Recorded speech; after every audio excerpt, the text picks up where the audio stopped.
What is going on, everybody? We're here and we're live on a Saturday. As you guys know, I almost never stream on Saturdays, but when I do, it's always with the people you're about to see today. Some new faces, well, at least one new face added in, a couple people who have been here for freaking years and years, supporters of this channel. So they're all freaking awesome people. So if you support me, you should also be supporting them. But it's good to see everybody here on a Saturday. We'll say hi to the chat. We'll say hi to the chat a little bit. I see Ben 10 Theorist. What's up, Ben 10? I see Raptors. I see green-haired anti-liberal. I see Freaky Gypsy Geek Freak, Shield Wall of Dragons, MCU, FaZe Boar, True Pop Culture, Joe Bob Tar Heel, Fox, TD, Yazan Zeal, Yosef Productions, Ian Howe, Joe Voss on a Saturday. That is right. Biggles Mets, Jens Jurgensen, who fucking Jens, before we started the stream, I saw his ass in the chat. Ryan is going to be late, leaving no doubt that the stream would be late. Just how it goes. He's been around long enough. He understands. So I'm not Gary levels of late, you know. I'm just 5 minutes. You should always assume a good 5 minutes. Now, some people do the whole like 5-minute countdown in their stream, like they schedule it, but then as soon as it starts, it's a 5-minute countdown. So really, that's all I'm doing. I'm just not pretending like we're actually starting on time. We do the 30-second countdown. That's all we need. That's all we need. I see Lady Marine in the chat. I see Blackest Night, Broba Fett. Good to see everyone. Now we're gonna introduce some of the guests that'll be here. These Saturday streams, we try to do them once a month. Obviously, if I'm traveling or it's hectic as hell, it doesn't happen. It didn't happen last month, but it's back just in time for the holidays. And the people you're about to see are like the biggest supporters we have here on the channel. Now, I always appreciate everybody, regardless of whether you're leaving a like, a comment, sharing it out there, whatever. But these guys, whether it be Patreon, channel members, whatever, these guys are the top tier supporters. And once a month, we get together and we talk about some of the things that are going on in pop culture. The first one, you know him, you love him. Even if you don't know why, this is his profile picture. What's up, Patty? Oh, not much. Just enjoying a Saturday. And it's my profile picture because it's Patty Bouvier. Yeah, but that's like when I'm like, okay, Patty, and it's a man's voice. This is not necessarily the profile picture you would expect to have associated with you. Well, to be fair, she does actually have a very deep voice in the show. She has a smoker's voice. Not a like she talks like this. Like, if I remember right. Yes. There you go. Well, good to have you, man. And then, as always, somebody who's decked out in the RK Outpost gear, even in the background somehow. Looks like he's getting ready to record a fucking Taliban video. What's up, Biggles? Hi, look, and if I go like this, I disappear into the thing. There you go. That's right. Green, yeah. I'm Biggles. Yeah, I'm the hype man. And I don't remember what I was going to say. I got distracted. All right, that's it. That's all I got. I'm lost. Well, we can already talk, since we're introducing you now, Biggles, we can already talk about what's going to happen after this stream. You're doing a little celebration stream. Oh, yeah, I hit 200 on YouTube. So right after this, depending on how late we go, I will be doing a 200 sub celebration. So it's going to be fun, I guess. We're probably going to talk about video games and anime, but that's about it. There you go. So check out Biggles for that. And feel free, as always, to drop the link in the chat, Biggles, so people know where to find you and when to find you. Now he's back with a new design. It's the first time I've seen this. First time I think most people have seen this. Heath Nation, what's up, man? I've upgraded from the dumps of the Euro style, serious tone Heath Nation Studios to a little something more patriotic and more of my forte. So what's going on, Ryan? Panel? What's going on, chat? What's going on? The ambassador is here. Nice. I like it, dude. I like it. Looks good. Looks good. And then for the first time, first ever appearance on one of these, you've seen her in the chat a lot across a variety of different channels, but here she is, Sarah Tano. What's up? Hey, how's it going? Hello, everybody. Yeah, my first time here. I saw the link, figured I'd pop in and see what it's all about. Absolutely. I'm glad to have you here. Yeah, don't feel nervous. There's just a bunch of people watching. Oh, okay. I mean, not really, not that many. But yes, I already see there's people freaking out that a woman is on the stream. Oh no. Well, every MCU time we have Phase Heath, 4. we have a woman. Whoa, a woman. Uh-oh. Hey, don't no. judge. So, but no, it's good to have you here, Sarah. Yes, I'm here to mix up the testosterone a bit. There you go. You need to change it up every once in a while. Now back and better than ever. Still not hard, still flaccid, but flaccid Phoenix. What's up, buddy? Hey, thanks for having me on. I'm dropping that link in the one of our members area. But better news for me, the Vikings finally put some points on the board, so they're not a goose egg this Saturday. But more excited to be on here than watch the Vikings play. Kirk Cousins on a Saturday. I guess this is what you get. So I thought with 1 o'clock, I think it'd be all right. 1 o'clock game, Kirk Cousins, but no, Saturday, not the day for Kirk Cousins. That messed with him a little bit there for sure. Now we got a couple other people that are going to join as well. I know it's his first time on the stream. We've got Cassius Victus joining us. What's up, man? How you doing? No, not too bad. How you doing? I'm doing fantastic. And I see, look at that jacket. Look at that Chiefs Super Bowl jacket, too. I've been a Chiefs fan for 20-some years, and I actually got to own one, so it's great. Nice, man. Well, welcome to the stream. It's the first time we're talking. This is live reaction, first interaction we've had, at least on these streams. So good to have you here, brother. Good to be here. And we've got one more person who's bringing a little bit of holiday cheer. Ruben Christopher Haynes. What's up, man? How are you? Hey, I'm here. I'm alive. I remember you guys. I remember you. Yes. Yep. You guys probably met in Orlando, right? Sarah and Ruben? Actually didn't get a chance to meet her. No, but we were on Gary's stream last week. There you go. Yeah. I got to see Ruben twice. One at the meetup with Lorena, and then at the actual meetup. So it was awesome getting to see you in person, Ruben. Yes, thank you. I was there Nice. too. I met him too. Yeah. There. Yeah, I maybe did I'll meet make you Bagels back over in there. Vegas. Jesus, last year. I know, but I wanted to feel special and say I got to hang out. Yeah, with you are special. Meet me, become special. There you go. No, good to have you, Ruben. Glad you're here, buddy. Now, we got to talk about some of the stuff that's actually going on in entertainment. And again, for all these, we got more. Look, we got more festive cheer right here with Saratano. I could dress as Santa Claus if you want. I'll be back in like 2 minutes. Okay, go for it. I mean, if you want it. But when it comes to shit in Hollywood, it's been kind of an insane past week or two, especially with the news out of DC. Now, I feel like we're always kind of talking about where's DC going, what's DC doing. It looks like they're headed towards a full fucking reboot, and including getting rid of Henry Cavill as Superman, which, if you're rebooting everything, kind of makes sense. But at the same time, everybody's pissed about it. It doesn't matter whether you like the movies that Henry Cavill's in. Doesn't matter whether you hate those movies. People really wanted to see him to be like the Superman they wanted him to be. Now, Patty, I know you're not a big fan of most of the movies Henry Cavill's been in the Snyderverse. What was your take upon hearing this news? Well, it was a mixed bag for me because it's great that he's no longer wasting his time with, an empty, bland, depressing, bullshit Superman story. And now he's free to do other things like follow his passions and do a Warhammer series. So, it's kind of a mixed thing. And I wouldn't really say I don't hate the movies per se. I hate the fact that I know the potential that these movies could have fulfilled and they didn't live up to the expectation. Yeah.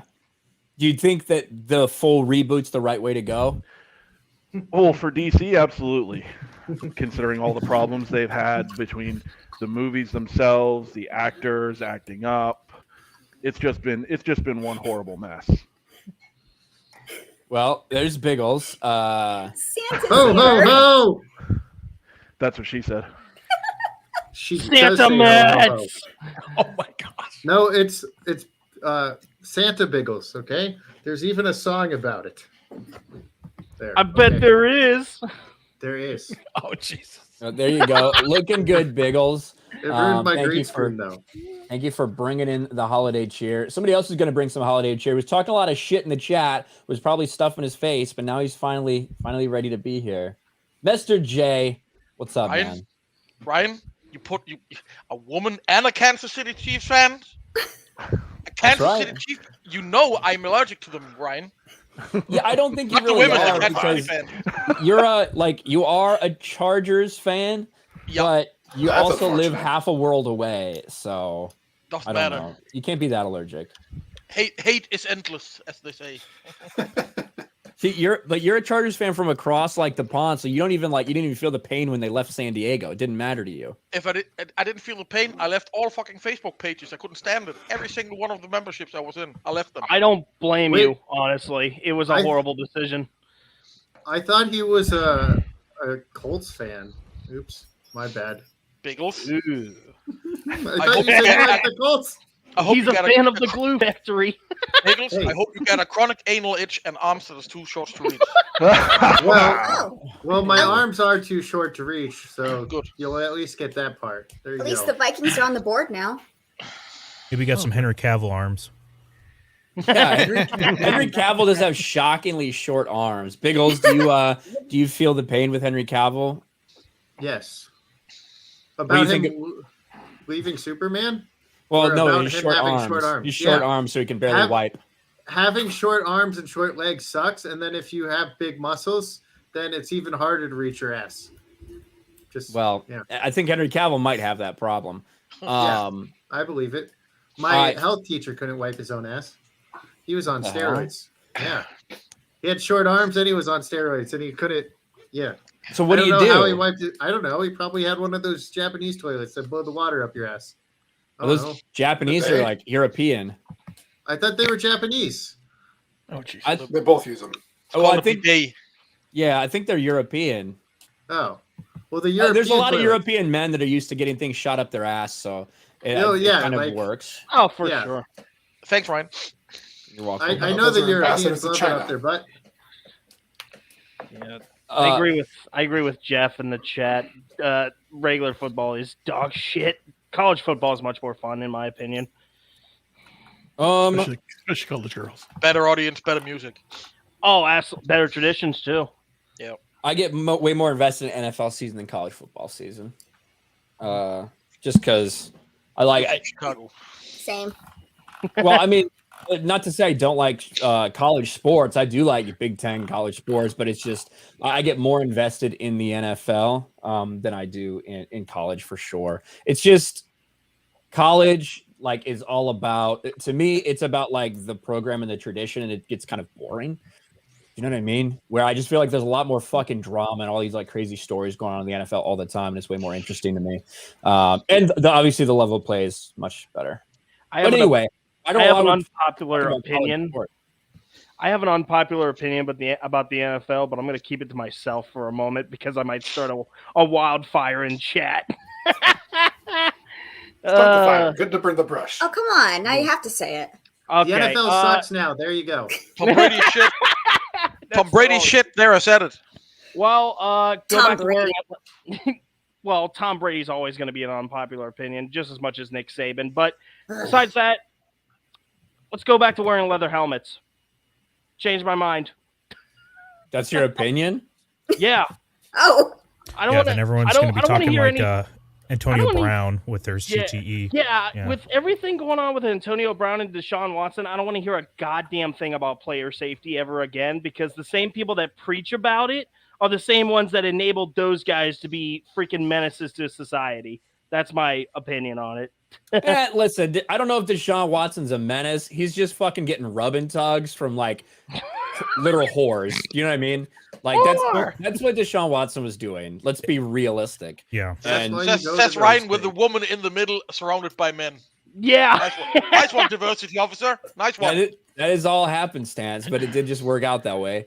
But no, like legit, like these women on Instagram who are offering body rubs. Okay, like this is he was not like going to professionals. They knew exactly what they were doing and what they were getting into, and then they came after Deshaun Watson for his money. That's the reality. Doesn't mean he should have been doing those things. It's still illegal for him to do those things. But it's not like some fucking like. It's not as insidious, I feel, like as it got made out to be. It's a scandal, but like I just think it was a money grab. You think it got Darren Sharper. overblown? It got got overblown to an extent? I think it got overblown, but like for like all the wrong reasons. These women were clearly just after money. They knew exactly what they were fucking doing. That's my overblown. opinion on it. I just I'm got not gonna blown. dispute that. Now, That's like I what do wanted think, to have happen. But yeah, like the idea of, I mean, yeah, Deshaun Watson clearly fucking probably like upwards of like 40, 50 women that he paid to like have sex with, sexual intercourse, blowjobs, whatever it was. Like he did do that. That's still a fucking scandal in and of itself. But it's just the whole other aspect of it I think was crazy. only in America. Yeah. Also, if you boil it down, it ain't the first time we've ever talked about sex and football players. I mean, look at the Vikings years ago. I'm sorry to bring it up, Flaccid, but Love they boat. were all kind of having Yep. sex on a boat. International waters in Lake Minnetonka. So Yeah. I'm sorry I had to bring that little nugget up. I'm pretty sure there was the Chiefs one about 20 years ago where they brought whores to their hotel that they were staying at. I don't doubt that. I mean, there's a reason that prostitution has never gone out of business, right? Like it's existed. It's the oldest profession. It's the oldest profession. It's existed since someone had something to exchange for something else. It's not really the oldest Only profession. fans. It's not, because someone has to pay for it. So someone had to have a job to make the money to pay for prostitutes. Okay. No, it could have been used for in exchange for protection. Mm-hmm. Well, then it's not prostitution. An exchange of services or goods, whatever. The service in that case would be, hey, you protect me and I suck you off in the hut every night or whatever. Like, sounds like a marriage. There you go. You can tell Biggles hasn't been married. But anyway, I don't know how we got off on this topic of prostitution in the early days. I have no idea. But back to Henry Cavill. Flaccid Phoenix. What's your take on this entire DC drama? It goes further than just Henry Cavill being gone. It's like Patty Jenkins' Wonder Woman 3 is canceled. Reportedly, all the Black Adam stuff is shelved. You know, Jason Momoa done as Aquaman, Ben Affleck done as everything. Full reboot. yeah, I'm trying to like separate my love of Henry Cavill with like everything that's going on with DC, because you can objectively look at DC and just say this is a shit show. If you were to like come in there, like person on a panel, person listening to this, and they put all this pressure on you, what do you have to do? I don't think the right decision is going down the Snyderverse track, especially if you have a creative vision, especially with James Gunn. I like everything James Gunn has done for DC and for Marvel.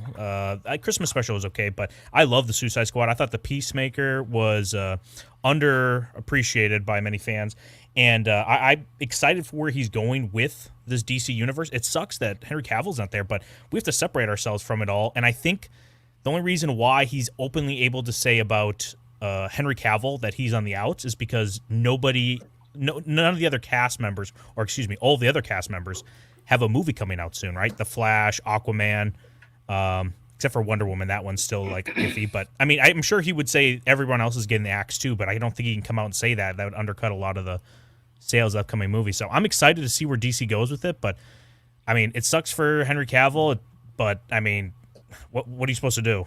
I don't know what the better decision would be to do. I agree with a lot of that. I think that the cleanest thing, the easiest thing to do is just full reboot, and it's really hard to do that with any of the characters, even the ones that have been well received by people, still being there. It's possible you could do it, but I also agree with, hey, this really undercuts everything else. Even just this announcement, I think undercuts a lot of other things. Yeah. Because now we know that these scenes are going to be removed from the Flash, going to be removed everywhere else. So it's like, what for the next year of DC content that's in this area still? Like, why should people be excited for it? Yeah, it weakens people's overall investment. Yeah, 100%. And that's coming off Black Adam, which lost money at the box office, regardless of how many fake news stories The Rock wants to leak or generate. It's just simply not true. Now, we need to get Sarah's perspective here, because as the only woman on the panel, how do you feel about Henry Cavill not being Superman anymore? No eye candy. Exactly. No, well, I mean, you still got Ezra. No, God, no. Jeez. She's not a Hollywood producer.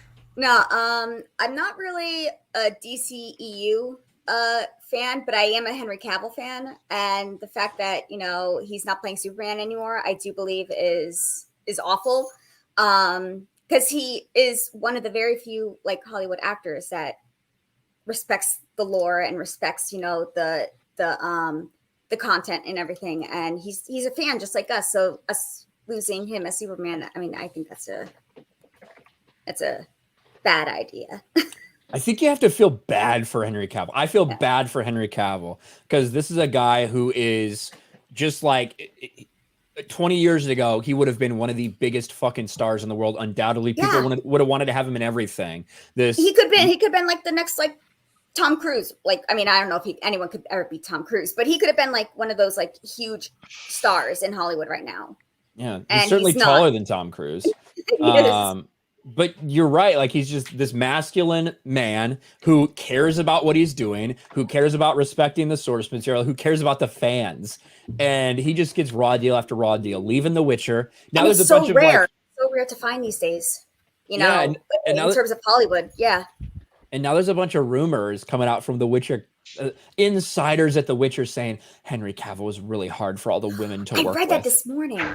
Yeah. So I got a video coming out about that later. I think we can figure out why it was hard for the women there to work with him. Poor ladies, looking at one of the most beautiful men in the world. Oh my God, he was so great in The Witcher. But... Well, they also hated The Witcher, so it makes sense why they're like, I don't want to work with someone who's like, hey, this isn't anywhere like the books. This is anywhere like the games. This is nothing like The Witcher. They're like, you shut the fuck up. You're hard to work with. They did the same thing to Val Kilmer. If you watch the Val Kilmer thing, they hated him because he was good at acting, and he was like, no, we should do it this way because that's how it would work with this character that you've written and wrote. And they did the same thing to Val Kilmer. They said he was hard to work with because he cared too much about the acting part and the writing. Well, that's the thing. Hollywood in general hates all nerds because we're passionate about the things we love and we don't want to see them changed. And we know when they're wrong. And we know when they're wrong. Yeah. And for Henry Cavill to repeatedly stand up for fans, that's just not common at all. No. And now he's going on doing his own thing, Warhammer 40K, which I'm not into that universe, but I'm about to be because Henry Cavill is going to be a part of it.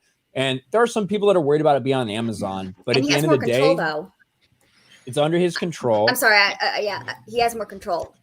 So. 1,000%. And I think what we've seen on with Amazon is clearly it matters who's in charge of these projects.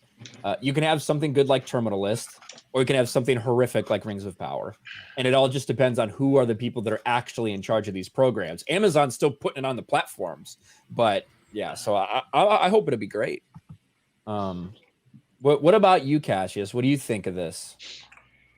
Well, Henry Cavill is absolutely I feel terrible for him because anytime you have somebody who's as big a nerd as he is, or as any of us would be, and he gets to live the dream and only nobody else around him cares about it at all, just use it as a vessel to push whatever they want to push, not push the actual source, is terrible. And just to see that happen right before your eyes and then get the hope to do Superman again, to be a hopeful Superman, and then just have it ripped right out from beneath you. It's just crap.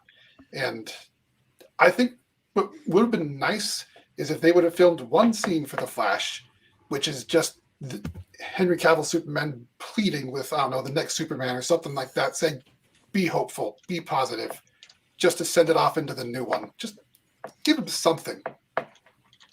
Yeah, it's going to be sad that his last appearance is a post-credit sequence in Black Adam. Like, that's his last appearance, and people did get excited about that. It was a tease, and even used the John Williams, music, the little John Williams score in there for Superman, and that's the last we'll see of Henry Cavill, which is sad.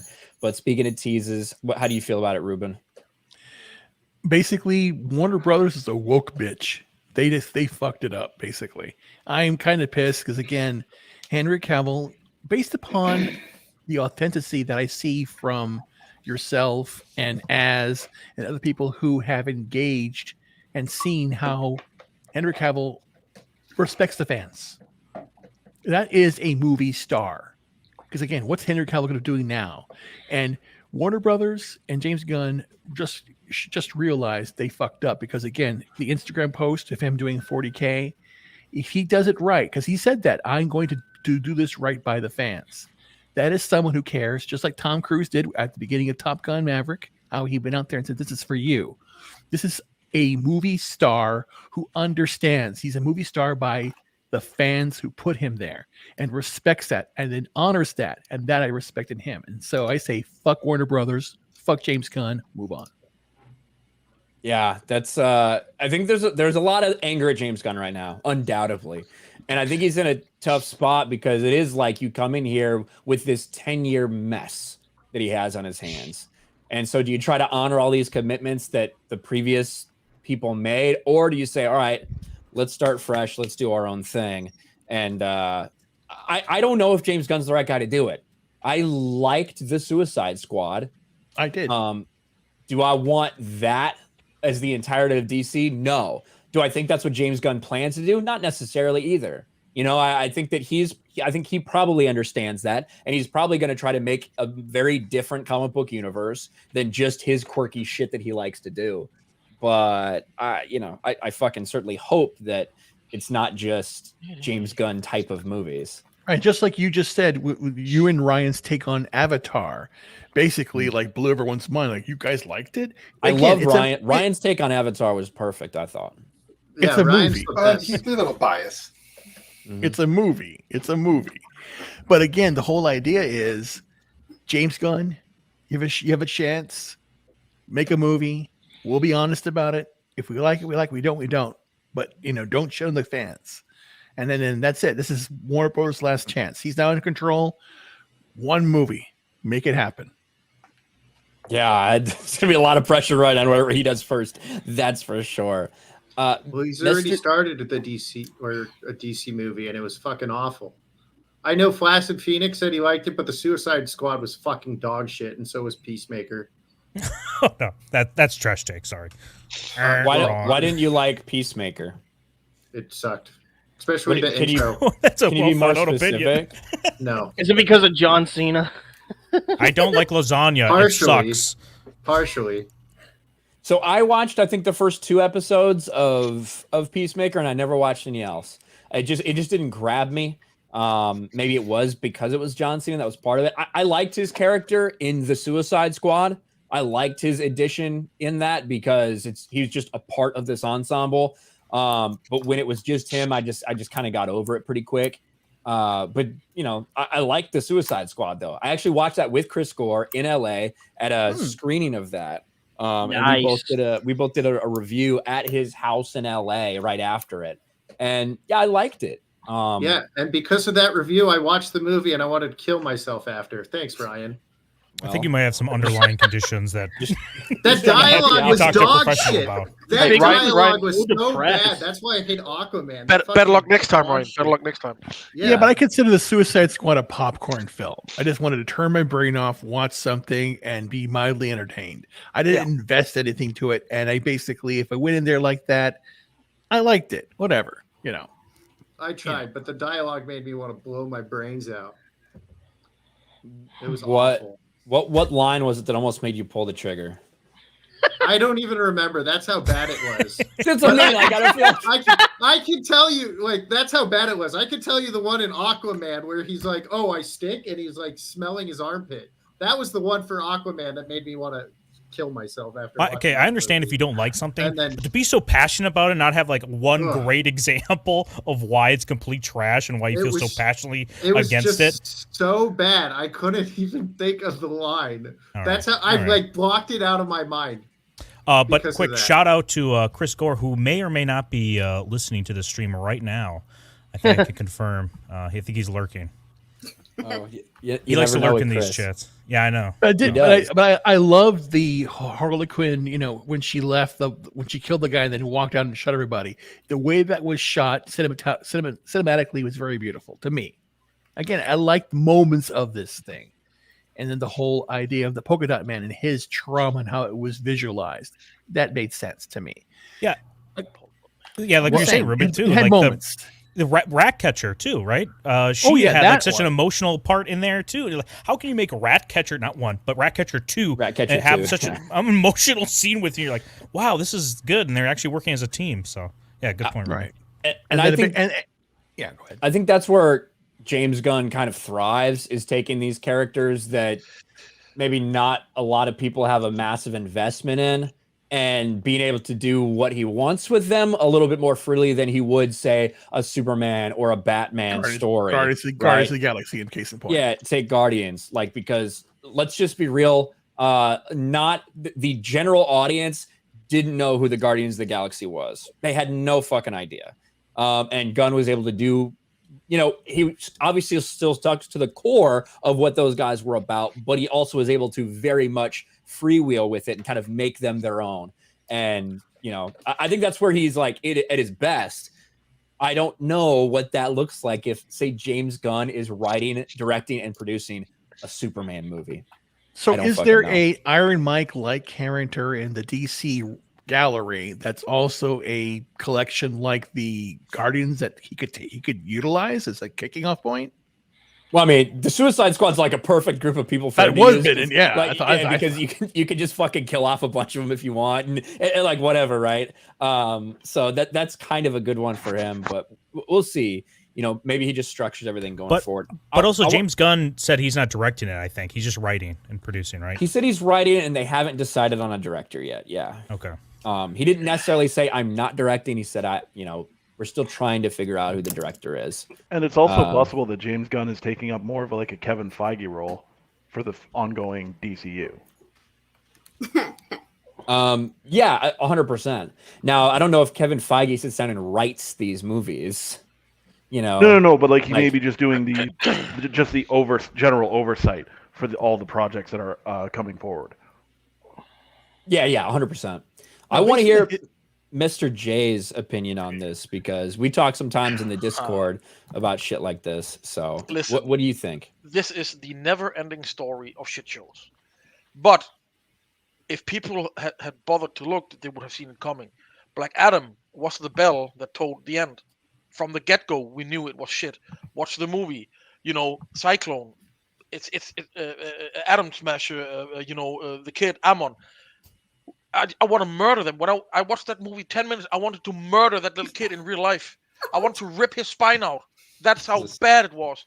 And of course, Cyclone is the perfect woman, the stem, and the POC, and everything was perfect. And what did they do to Atom Smasher? They basically put Homer Simpson on a movie, right? And you have the biggest, right now the biggest movie star in the world, Dwayne Johnson, who can't make a movie that makes money from DC. I mean, how can you not make money from this? You have Dwayne Johnson in it, and you put Henry Cavill in at the end just to make that extra $50 million, and you still can't make it, and you have to lie about it. So, had people bothered to look, they would have known that this would be coming. But I feel bad for Henry, I really do, because he really, really tries to do everything correctly. He behaves correctly, he speaks correctly, he acts correctly. He treats his peers with respect, his colleagues, his fans, and still they bend him over and they shaft him, right? Again and again and again. And I guarantee you, Amazon will shaft him with Warhammer. I guarantee it. They will try to ruin it. We'll see what Amazon does. Again, like I said, we've seen good things from Amazon. We've seen horrific, terrible things from Amazon. Yeah. So. Henry Cavill and the it's his girlfriend's the vice president of this company, the Vertigo Entertainment or whatever it is. Like, they are the ones that hold the rights. Yeah, they're working with Amazon to basically distribute and everything. So it's not like Amazon bought the rights and then sought this out. They were going to people. There was a bidding war for this, basically. Yeah. I mean, the Warhammer, the 40K universe is probably the biggest, most expanded universe. It's 10 times bigger than Star Wars. It's insane, the amount of books, the lore in this shit. I mean, I've watched some of these videos. They're 6 hours long, and they just take a fraction of the entire universe. So there is a chance. But Are there female warriors in the film? Oh yeah. Or this, Oh yeah. Oh yeah. A whole yeah, bunch. Gina not- Carano in there. Sisters of But not Battle. Space Marines. But not Space Marines. They're all male because they're all clones. It's basically going to come down to is if this is going to be an Amazon production or if it's going to be a Henry Cavill production. Yeah, basically. That will tell us how it's Henry going to Cavill. go. As Ryan says, they gave us good shit and bad shit, but the good shit was all from IPs most of us didn't know about. All the bad shit is all the things we really want to succeed, right? I mean, did anybody know about the Terminal List before it came out? Did anybody really know about the Reacher universe before Jack Reacher came out as a TV show? I mean, if you're a book reader, you probably did. Like, you know what I mean? Yeah, Like especially Richard, if it's- like I did, but like I think I'm probably in the minority of people that then hopped on board the thing. You know what I mean? And the reason I like Reacher is because I felt like it embodied the character a lot better than the Tom Cruise movies did. You know? Oh, 100 times better. Mhm. And yeah, they're filming season 2 right now. I can't wait. I'm going to. Oh, thank God. Yeah, they're already filming. And I'm gonna binge watch the entire shit if it comes out like that. I know it's not the right way to watch it, but I just it's such a good show. The bitch model. I'm just kidding. He's even bigger now. He packed on extra weight for season 2 of Muscle. Yeah. And that's Oh, an really? example of like, you know, Alan Ritchson is like, he's a super woke, like he's very woke and he will not hesitate to tell you about it on Instagram and everything like that.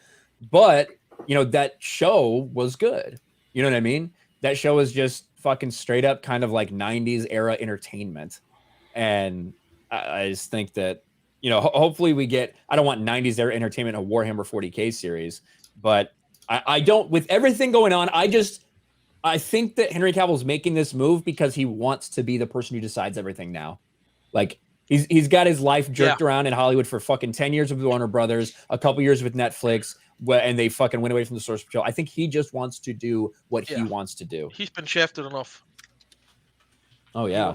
He's wants 100% control to make sure that the product that he wants is the product he gets, and that we get the same product. And you know, I'm crossing my fingers, but again, he's up against the wealthiest man on the planet, or one of the wealthiest men on the planet, and he can buy out that company 10 times or 100 times over if he wants to, and do whatever he wants. He could buy it out if they want to sell it, but they're not going to sell it. If it's a shareholder company, just make a hostile takeover and it's done. You talking about Bezos? Yeah. I don't think Bezos is this. I don't think Bezos is the reason that there's like the Rings of Power was dog shit. You know? No, he just doesn't care. That's the PSG. problem. He has so much money that he doesn't care. Oh, I lose 60 million an episode. Puh. That's like going down first buying a beer. Oh, I lost a beer. Okay, well, buy me. I mean, Ego. I think he's at the point in his career where he's talking about like just giving away a lot of money fucking anyway and like fucking off with his like new hot girlfriend or whatever, which, hey, when you got that much money, why not? But yeah, I think that he wanted Lord of the Rings because he wanted to make something epic because he wanted to make money. That's how I think he mostly operates. But yeah. So I think it's also something to do with legacy. He wants a legacy of making something great, and well, that didn't work out for him. Certainly did not. You know what? You know what'll make it better though? What if we have all female directors next season? That'll probably make things better. Amazing. That's great what. protection. See, that's actually what Sarah suggested. She wanted an all-female stream on this one, and we said we'll start with one woman, and you know we'll see how it goes from there. If it goes And downhill, then we added Heath. Yeah. So that's 2 women. I have man boobs. Can I stay? You know, yes. Bagels, you're calling me What the a woman. You're the one that great wanted to idea. shoot himself. Men actually commit self-deletion more than women. So Yes. That is true. Not over statistically, movies. that would Not over statistically movies. statistically that wouldn't make me a woman. So nice try, Heath. Better luck next time. There you At go. least Sorry. you're doing it over a Fair enough. movie, though. I got a beard stuck in my mouth. I'm not used to beard. Facial hair. Oh no. No, beard. Men grow beards. Bagels. Men. Yeah, well, I can't grow a beard, so I guess I'm still a boy. As I said, men grow beards. God dang right. Let me catch up with a couple of these super chats. You guys are blowing it up in here. And Buford T. Justice with a big $50 super chat. Thank you, Buford. says, Hard out, I don't dude. see any evidence in Gunn's filmography that says he can competently write/direct a Superman film or Batman film. I'm done with DC, just like I'm done with Marvel. It's getting easier and easier not to watch the crap that Hollywood is making. Well, thank you, Buford. Yeah, I don't know. I just do not know if James Gunn's that guy, you know? And we'll see what happens going forward. But I think a lot of fans are like getting tired of just getting jerked around from DC 100%. So thank you, Buford. Bert for $2. Cavill was a finalist for 2006 Superman Returns. I didn't know that. But hey, I'm glad he got his chance. I just wish they would have done more with that opportunity. Probably for the best he didn't get that one. Yeah. Darth Ciano for 10. His cameo in Black Adam, while cool, was another mess up by the old regime at Warner Brothers, which was an intentional move, knowing Gunn and Peter Safran had new ideas. I don't know. I think that The Rock wanted it really bad and pushed for a really fucking long time to do it. And I think they desperately thought they needed something to give this movie some energy. And I think that was a kind of a desperation move by them. And it didn't work out very well. Like it didn't work out very well at all. But thank you, Darth Ciano. Mark Hendricks for 5. Ryan, I really liked your video on Sports Wars about Richard Sherman. You were funny. Well, thank you. I try to be funny from time to time. So I'm glad it was a success. Jamin John says Avatar Way of Water needs to be the second or third highest grossing film of all time to break even, said Cameron. Yeah, he did say, and that would put it around the $2 billion mark. But I think he said third or fourth, if I recall. But I would put it in the $2 billion worldwide mark. And I think that that's true. I think that based on the production budget, which is rumored to be around $400 million, you add marketing on top of that, you factor in that's going to have much more play internationally where they take a lower cut of the box office. You know, I think you are sitting there looking at a little bit under $2 billion before this film starts to be profitable, which is insane to think about. Very insane. It's at 107 million now. That's Thursday and Friday.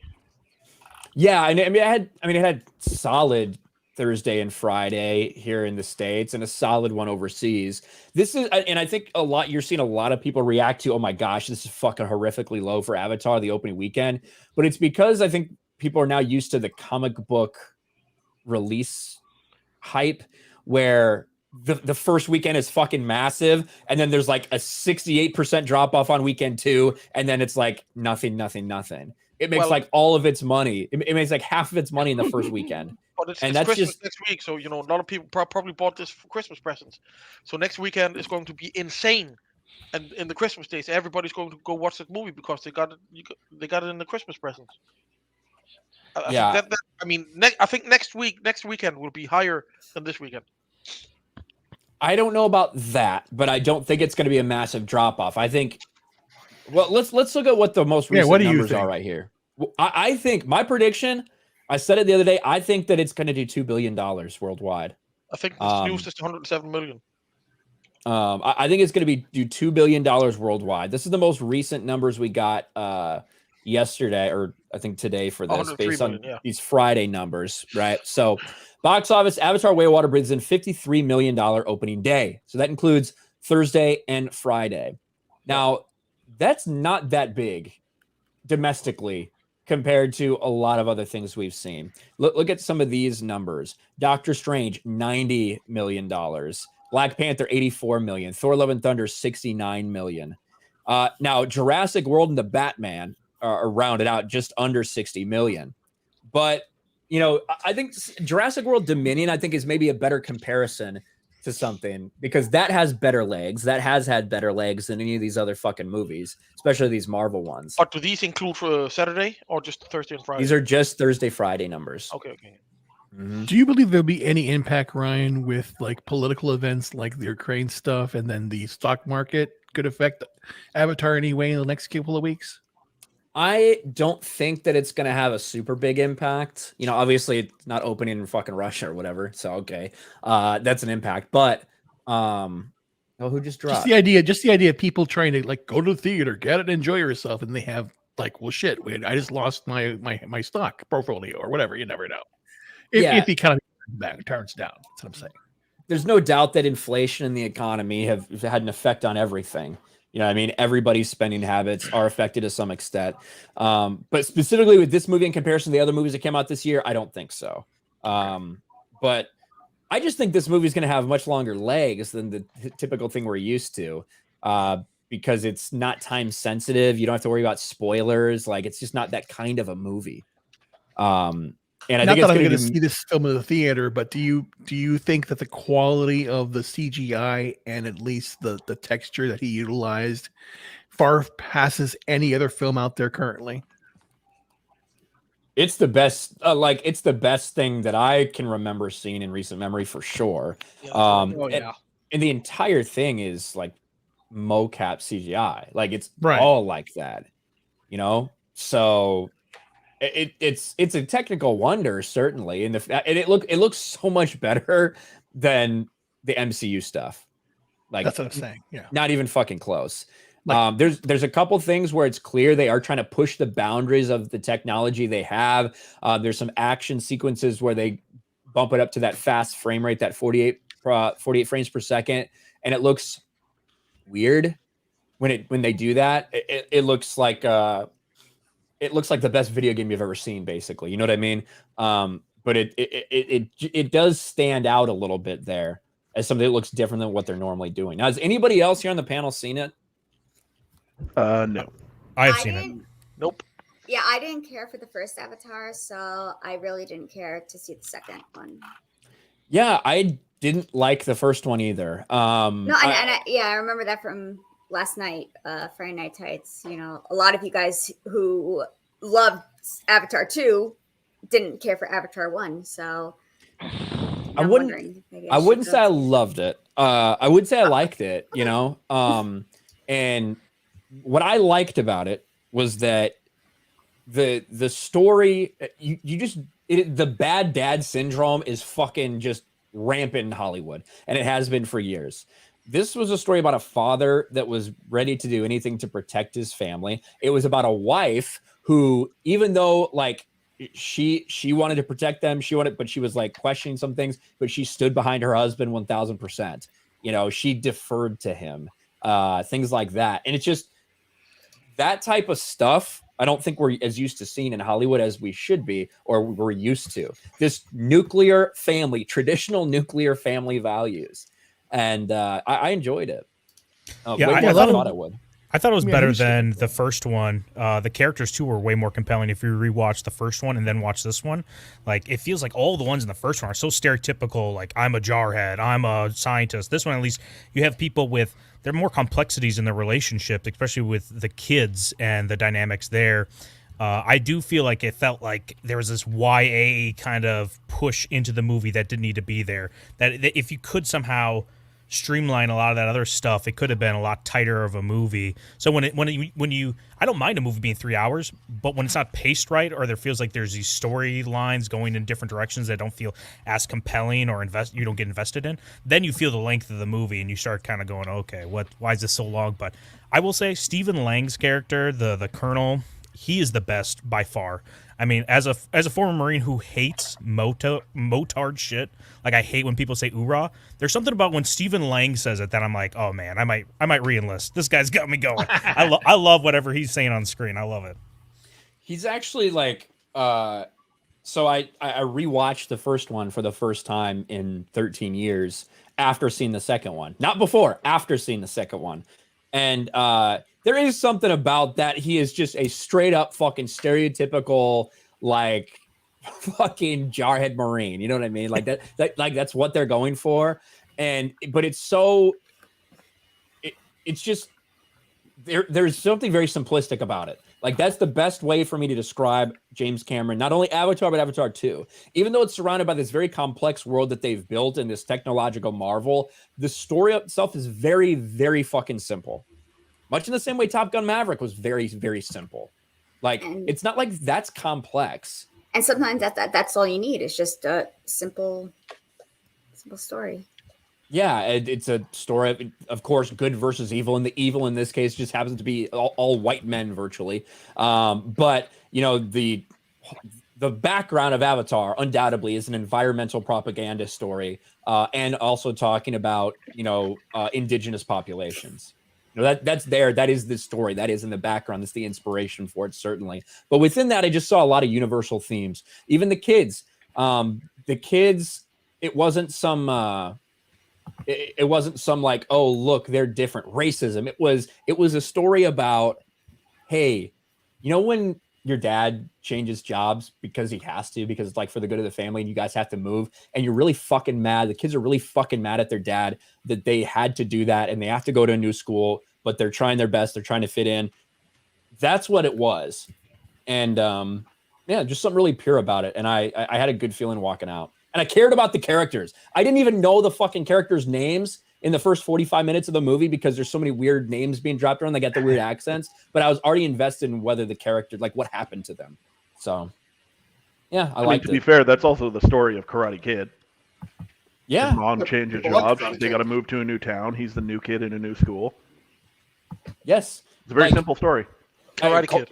Cobra Kai is very fucking simple, at the end of the day. I know, it is. Like, it's complex because you do have some of these, relationships dynamic, these, like, love triangles and everything. But at the end of the day, it's a very fucking simple concept. And that, to me, is when we start going back, when we continue to see these very complex deconstruction of characters and these things that are always trying to be morally gray about fucking everything. Like, I feel like there could be a resurgence in Hollywood when you look at Top Gun Maverick, when you look at just a story like this, where it's just simple, universal truths that everybody understands. And that's what plays out on screen, at least to me. And I don't think a simple story or a long story is a good criticism of it. It's like, okay, if it's simple, that's fine, but it has to be compelling and executed right, which I think this does do for the most part. And like I said earlier, the length, the runtime, that's not a fair criticism. As long you have to say more than it. Be like, yeah, it's a long movie. It's like, well, a lot of movies are long and can be great movies, so I don't think that's a good criticism to say about this movie.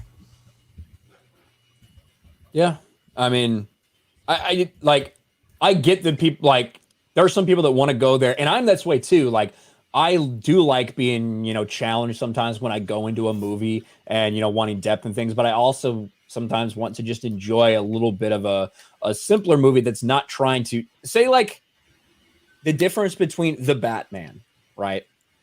The Batman is a really fucking deep, complex movie. At least I think it is. Whereas you can go back and watch freaking Batman 89 or whatever, like these movies from the 80s and 90s, it's much simpler, right? You can still like one, you can still like the other for different reasons. But sometimes you want to watch Jackass, and the other times you want to watch Seven. Yeah. I don't know if Jackass and Seven, I don't know if those are the best ones, but yeah. Sarah, we could hear your bells jingle when you walked away. I wonder if she still has her headset on. Probably. I think so. I'll mute her real quick just in case. But anyway, so in terms of what it's going to do to the box office, I think 1.7 is my guess. 1.7 has been my guess from the get-go. 1.7 billion. I think it'll do $2. $2. Yes, $2. I think it'll do $2.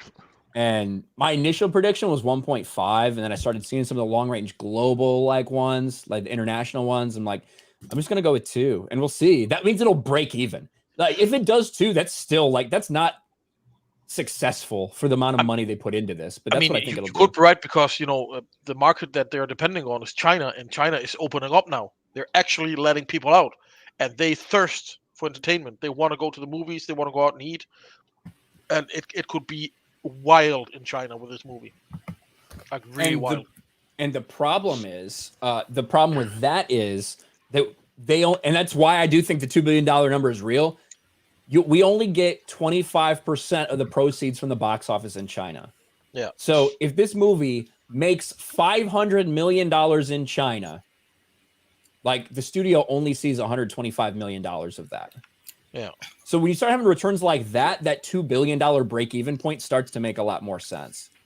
I think that's what we're gonna see. If China really opened up, it should be easy to make $500 million in China, if not $1 billion. Easy. Well, the first one only made 200, but Avengers Endgame made like 600 million or something. Yeah, but that's like 13 years ago, and they got like 100,000 more movie theaters now in China or something like that. I mean, yeah, like a billion more totally people there by now. Yeah, something like that. Minus all the ones that got locked in their apartments because of COVID. And the Uyghurs. And the Uyghurs, yeah.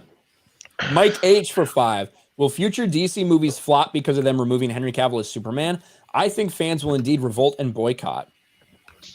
Well, I don't know. It's tough to tell. I think that people are really mad right now, but I think people, if they turn out a good movie, will come right back. And it's kind of hard to hold on to all that anger and stuff for 2 years as well, because at a minimum, that's what it's going to be before we see another like gun Superman movie or something. So, one good. I mean, they could go all in and make Jason Momoa Lobo. I mean, is that going to be like Jason Momoa really wants to play Lobo, like really? Yeah, but if they reset and he's no longer Aquaman, go for it. Yeah, but what I mean is that like a moneymaker? You know what I mean? Lobo versus Superman? Yeah, sure.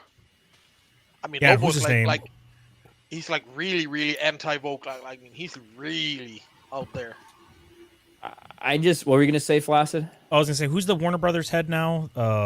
David Zaslav. Zaslav. Yeah, he was talking about, we got to hit the big ones. We got to make money now, and that's why he's looking to go back to J.K. Rowling and tap that well for what's left in there. So I think I don't think he's gonna take chances on Lobo right now. I think he's gonna go for the big icons, Batman, Superman, and potentially even bring in whatever Harry Potter. I know that's not DC, but what Warner Brothers overall plan. Nobody wants to see Superman, jumping around in the Daily Planet. We want to see fucking Superman fighting against Darkseid, against Brainiac. We want to see a prime Superman. He's trying to bring back Smallville, man. But what was the biggest criticism against Mark what's his name? Zack Snyder's Superman was that he didn't feel like Superman. He felt like there's this dark kind of figure that had a Superman or S on his chest. It didn't have the truth, justice, and the American way-ness to him to begin with. So then when he starts fighting these other things, you're just kind of like, I don't know. This guy doesn't feel like Superman to me. I hope if James Gunn does it right, he brings that like Kansas boy, corn. But we already had that. Aspect. We already had that. Where? In Superman, he said to the general, "I'm from Kansas." It doesn't. Oh, okay. I guess he just said it. There you go. Yeah, he said Got it. me. I'm from Kansas. Yeah, nice try. That doesn't even work. That's not okay. He'll just say on the screen. He'll just turn to the audience saying, "No, but I love America, and I'm that very feels like happy one of those to be lines here." that they just like realized, oh shit, we're kind of fucking up. Maybe we should just throw that in there real quick, like a cop out, basically, like a Band-Aid. This would be the third origin story of Superman, the third in a row now. We had the 2006 one, we had the first with Henry Cavill, and now we got another one. I mean, come on, give us something. Let's also, so if we're gonna like take James Gunn for what he's saying, he says that they want to do a younger Superman, but it's definitely not an origin story. He responded, definitely not an origin story. So to me, that's not Smallville. That's not origin story, right? To me, this is like a 25-year-old Superman. Tom who's Holland. Probably been Superman for a couple years. Oh my Tom God, Holland. no. Don't fucking Tom say Holland. it. Sarah, Don't fucking go wash say your it, mouth with Sarah. soap. Just kidding. I have heard I saw people like doing photoshops of that around, and it fucking sickened me. It sickened me. But like that's kind of the vibe that I get that they want. A mid to late 20s Superman, a decade younger or over a decade younger than Henry Cavill. So that's what he said he wants to do. So it wouldn't be like Smallville. It wouldn't be a fucking origin story again.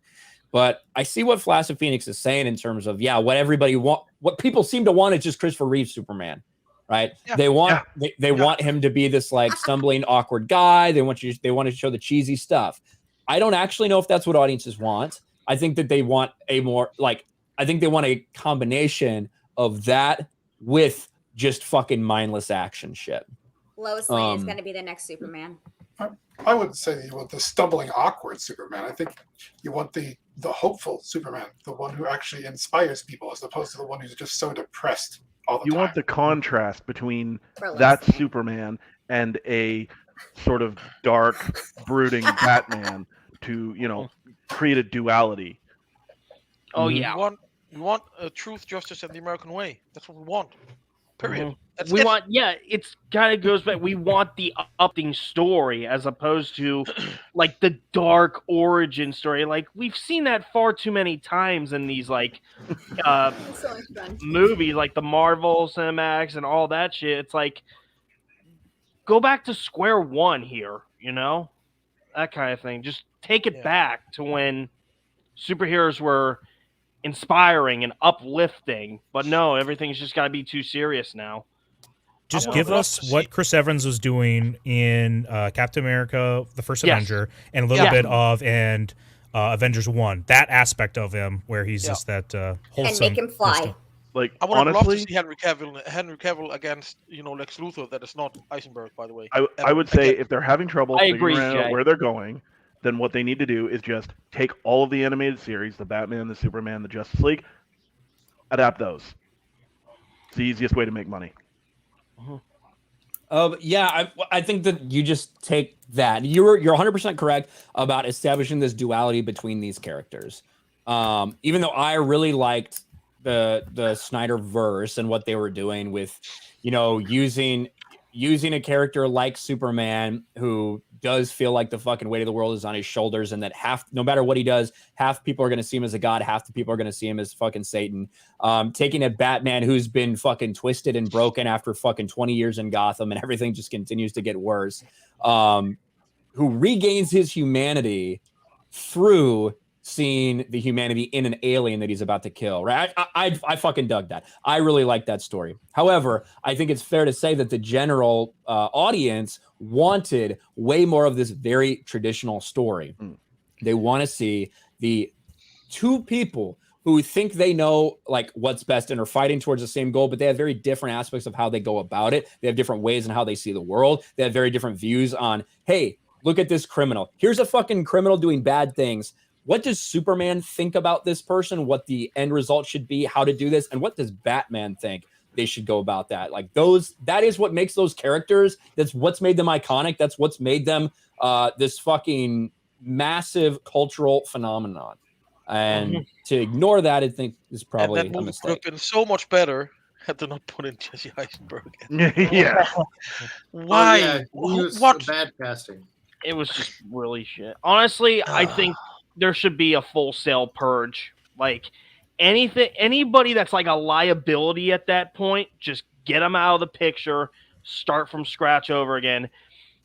Cavill has been knocked around far too many times at this point, and I agree with his decision. Gunn, I can tell, just based on the way you guys sound, I can tell he had good intentions, but the ship has already sailed. Like there's no redemption coming out of all this. Like just full sale purge, start from scratch. And that's the other thing. We were talking about how dark these movies get.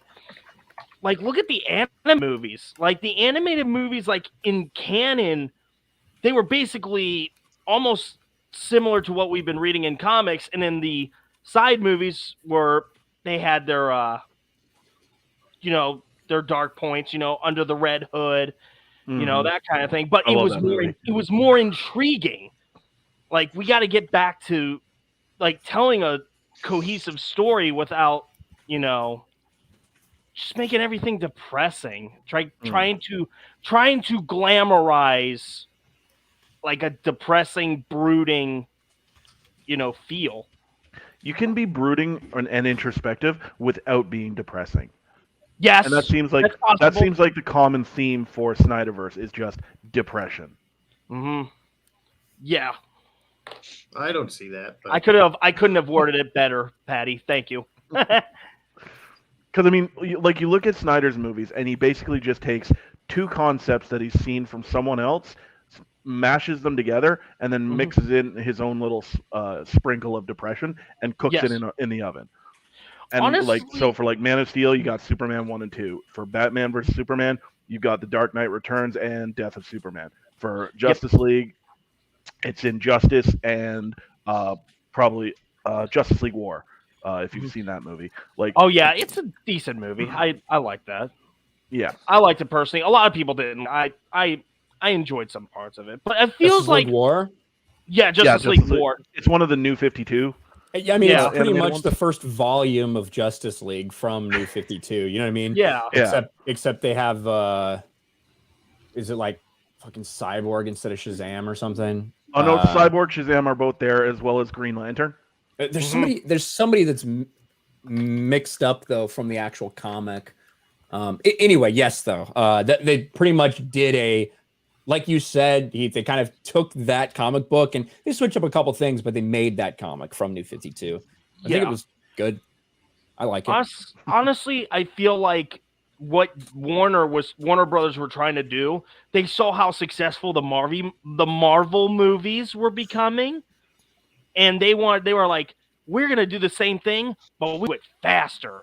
And I think at that moment they screwed themselves. I think that's exactly what they did.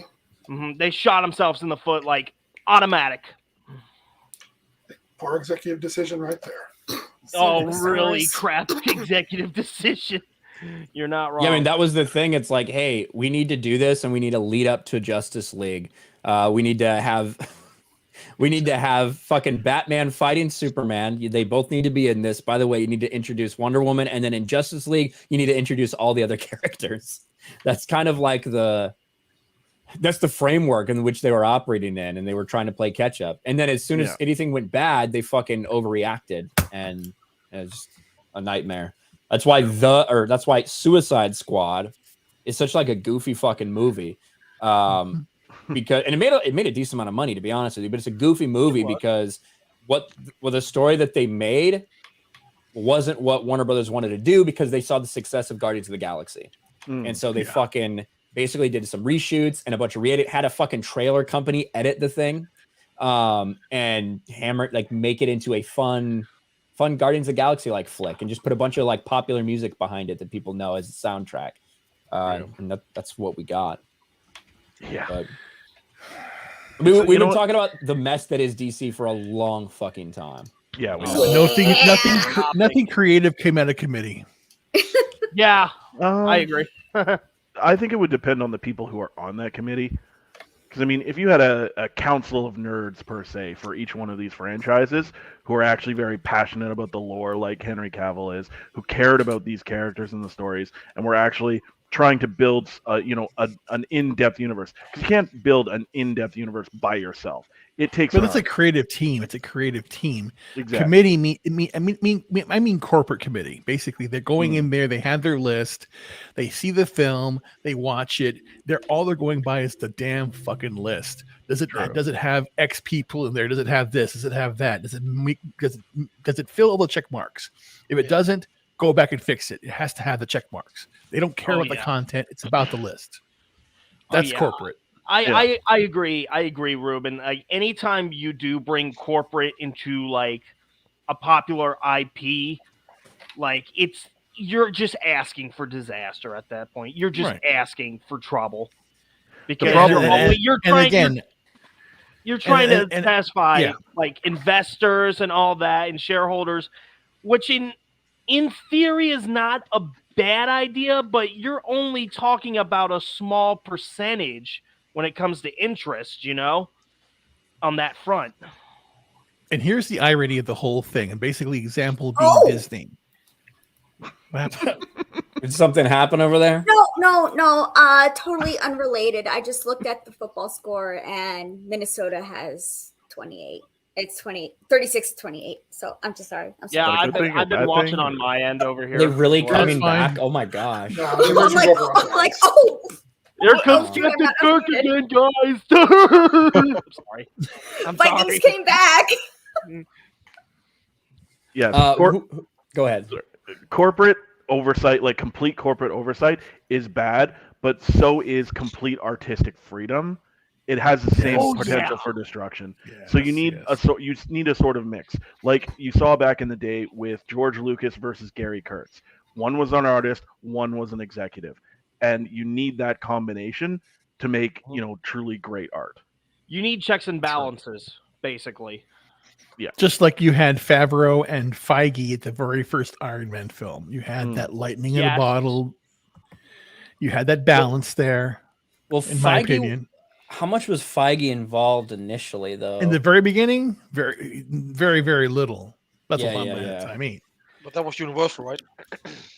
Paramount. Paramount, yeah. Yeah, Paramount. You should never have sold off. But yeah, what a fucking mess, man. Marvel's a fucking train wreck. DC is trying to reboot a train wreck. But look positive on it. You know, if people don't go see these shitty movies anymore, they're going to start reading the books instead. And reading books makes you smarter, i.e., win-win. Not according to Andrew Allegedly. Tate. you guys on FNT should do That like guy is so what I'm fucking thankful weird. for this year, what Santa gave me this year, and basically shitty rings of power, the great content to make fun of. Again, you should go into it because that's the whole idea. You all have a golden got a golden opportunity. All the content, everything being so bad, all you have to do is laugh at it. Yeah, for sure. And real quick, I know Cassius, you got to get out of here, man. So hey, thanks for stopping by. Do you have anything to say or share or plug or anything before you leave? No, just happy to be here. Hope to be here in the future at some point. And hey, that's about it. Thanks for having me. sucks. Cancer sucks ass. Yeah, go ahead. Keep on saying that, Charger fan. You guys Oh, are terrible man. for forever. Oh. Hey, thanks for hanging out, man. Appreciate it. Yep. See ya.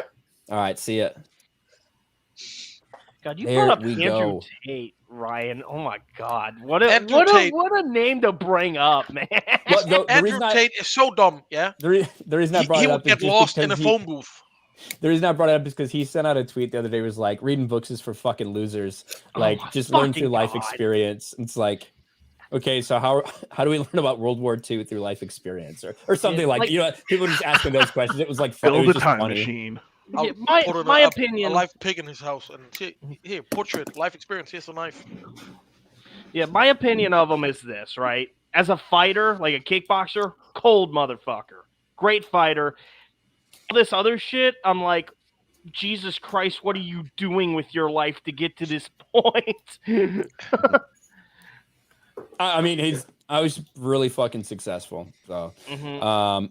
but let me get through a couple of these. Mike H, I said that one. Gabriel Knight for 5. Gunn inserting his dumb politics and Peacemaker ruined it. There's a scene where Cena said Cena is called a proto-fascist libertarian. What the fuck? That is not a thing. And I think some of that stuff, like, there's obviously a lot of like making fun of how uber patriotic Cena is, while at the same time kind of making fun at like some of like real like the woke losers. There seemed to be a little bit of that in there. Flaccid, you watched the whole series. What did you think about that kind of stuff? Of Peacemaker. Uh-huh. I liked it. I think James Gunn does a decent job at like poking kind of at all sides, and there was aspects of it. There's other kind of like canon breaking parts where I didn't like, but his dad in Peacemaker, spoiler alert, is like this stereotypical white nationalist racist bad guy, right? But he actually makes him funny. There's parts in there where I'm like, this guy, you know what? I don't know if this is a reflection of myself, what's going on with me, but like I'm legit laughing at whatever he's saying, and it's not super offensive. You know, he's not dropping like hard K or N words on the whatever show, but he's saying legit funny things. So it was this weird balance he was doing in the show that that it was very like the political stance. I don't know if I exactly saw it, because even at the end there was something, I forgot what the line was, but they almost made a political statement, but then it is almost like maybe wasn't as hard as he could have made it if he wanted to go like balls to the wall like She-Hulk does. So Yeah, like when I see things like Boys and I see people be like, oh, they take shots at both sides, and I'm like, yeah, they do, but it seems like really fucking vitriolic towards right wingers. right. And the showrunners even admit that. They come on, they just fucking shit on conservatives all the time. Like they say, if you don't understand we're making fun of you, then you're too retarded to get it. Like that to me is something that some people have been fooled by just because they actually like the show. And I do think the show's good. But holy shit. So Well, I didn't know if Boys had- Peacemaker was like that at all. So it didn't go. There's parts of it I think that went way heavy-handed, or at least more so, but it wasn't nearly as bad as The Boys. And The Boys, it's sad because there's such great opportunities for them to like, exploit, especially with the LGB, what was it, the BLTs or whatever. They're like showing that they're corporatizing all of the gay stuff, whatever that movement. I'm talking about in that whatever Disneyland area in season 3. Anyways, there's like a whole area they're kind of showing that they're just using it as an agenda, basically the big business, but they didn't hit it hard enough for people to realize, yeah, that's what they are doing. Yeah. Apparently we have a video here we're supposed to react to that Chris Gore wants us to react to. Grayson, I think, like the trailer for Grayson.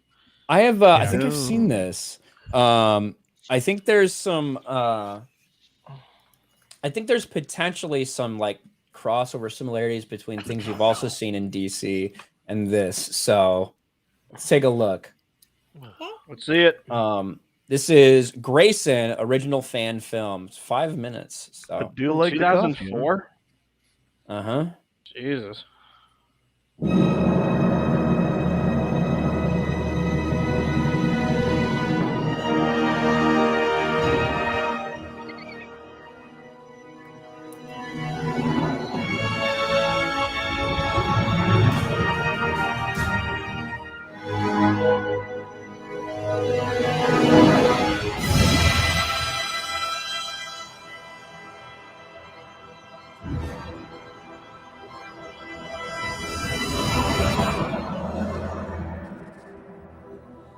It's hard to believe he's gone.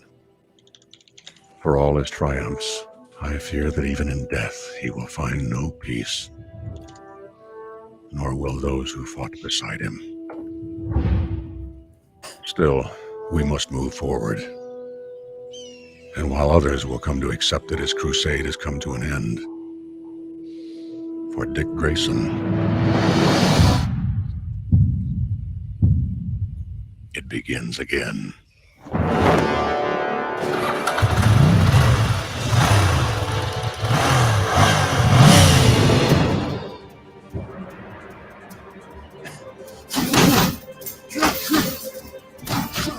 What's gotten into you? It's like you're training for a war.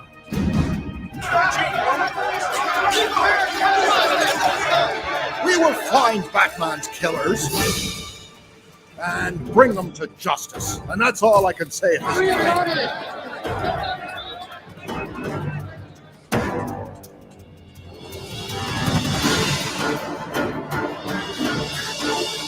Real quick, we'll put it pause here a little so we react. I don't think these guys would claim this or whatever, but like it's fucking crazy that we haven't had a like in this entire like 10-year period, we haven't had a Robin. You know, I think that's one of the massive failures of this of the DC. Definitely. That you didn't have that, but especially if this Batman supposedly had been around for 20 years. Like, yeah, but if Robin's back now, they make him Drake. Yeah, they had the dead. They had the dead Robin. And that was Dick Grayson. Yeah. I have a question though. So Batman's dead. Did they unmask Batman and knew he was Bruce Wayne, or did they just bury him in the bat suit? Because they clearly would have known it was Dick Grayson who was Robin after they found out Batman was Batman, and they would have found out all this shit about Wayne Industries based on them finding Batman dead. Maybe it's like Dark Knight Returns, like, you know, fake his death, but he's still around underground, you know, something like that.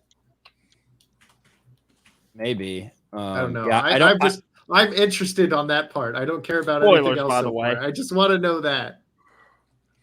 That is I would agree with you that that's probably a question that should be answered at some point. So.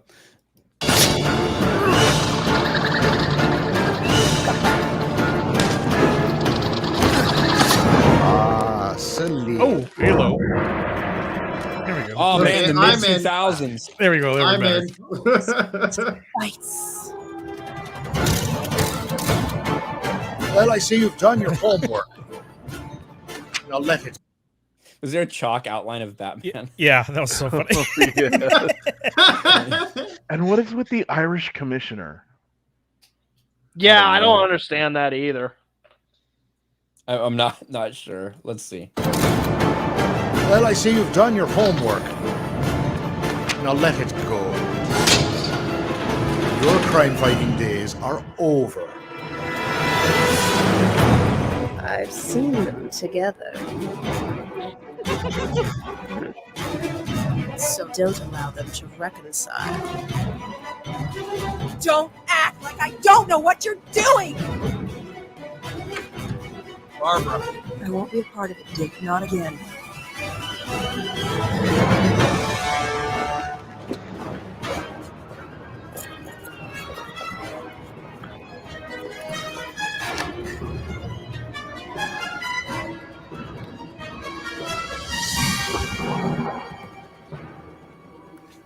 Careful.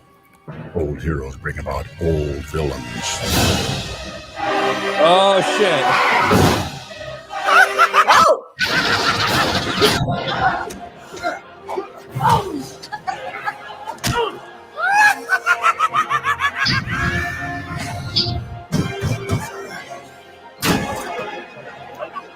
You need to tell me what you know.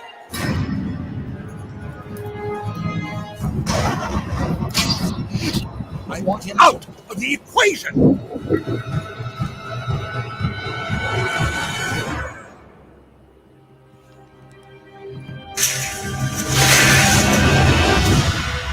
Oh shit.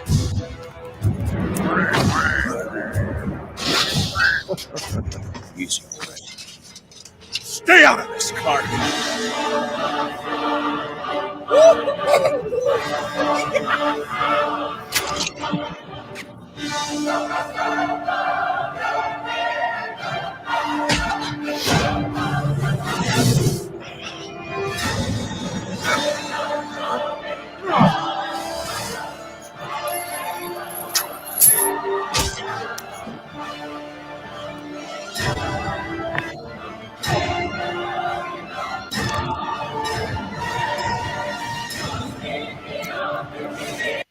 Look at Superman's hairline there.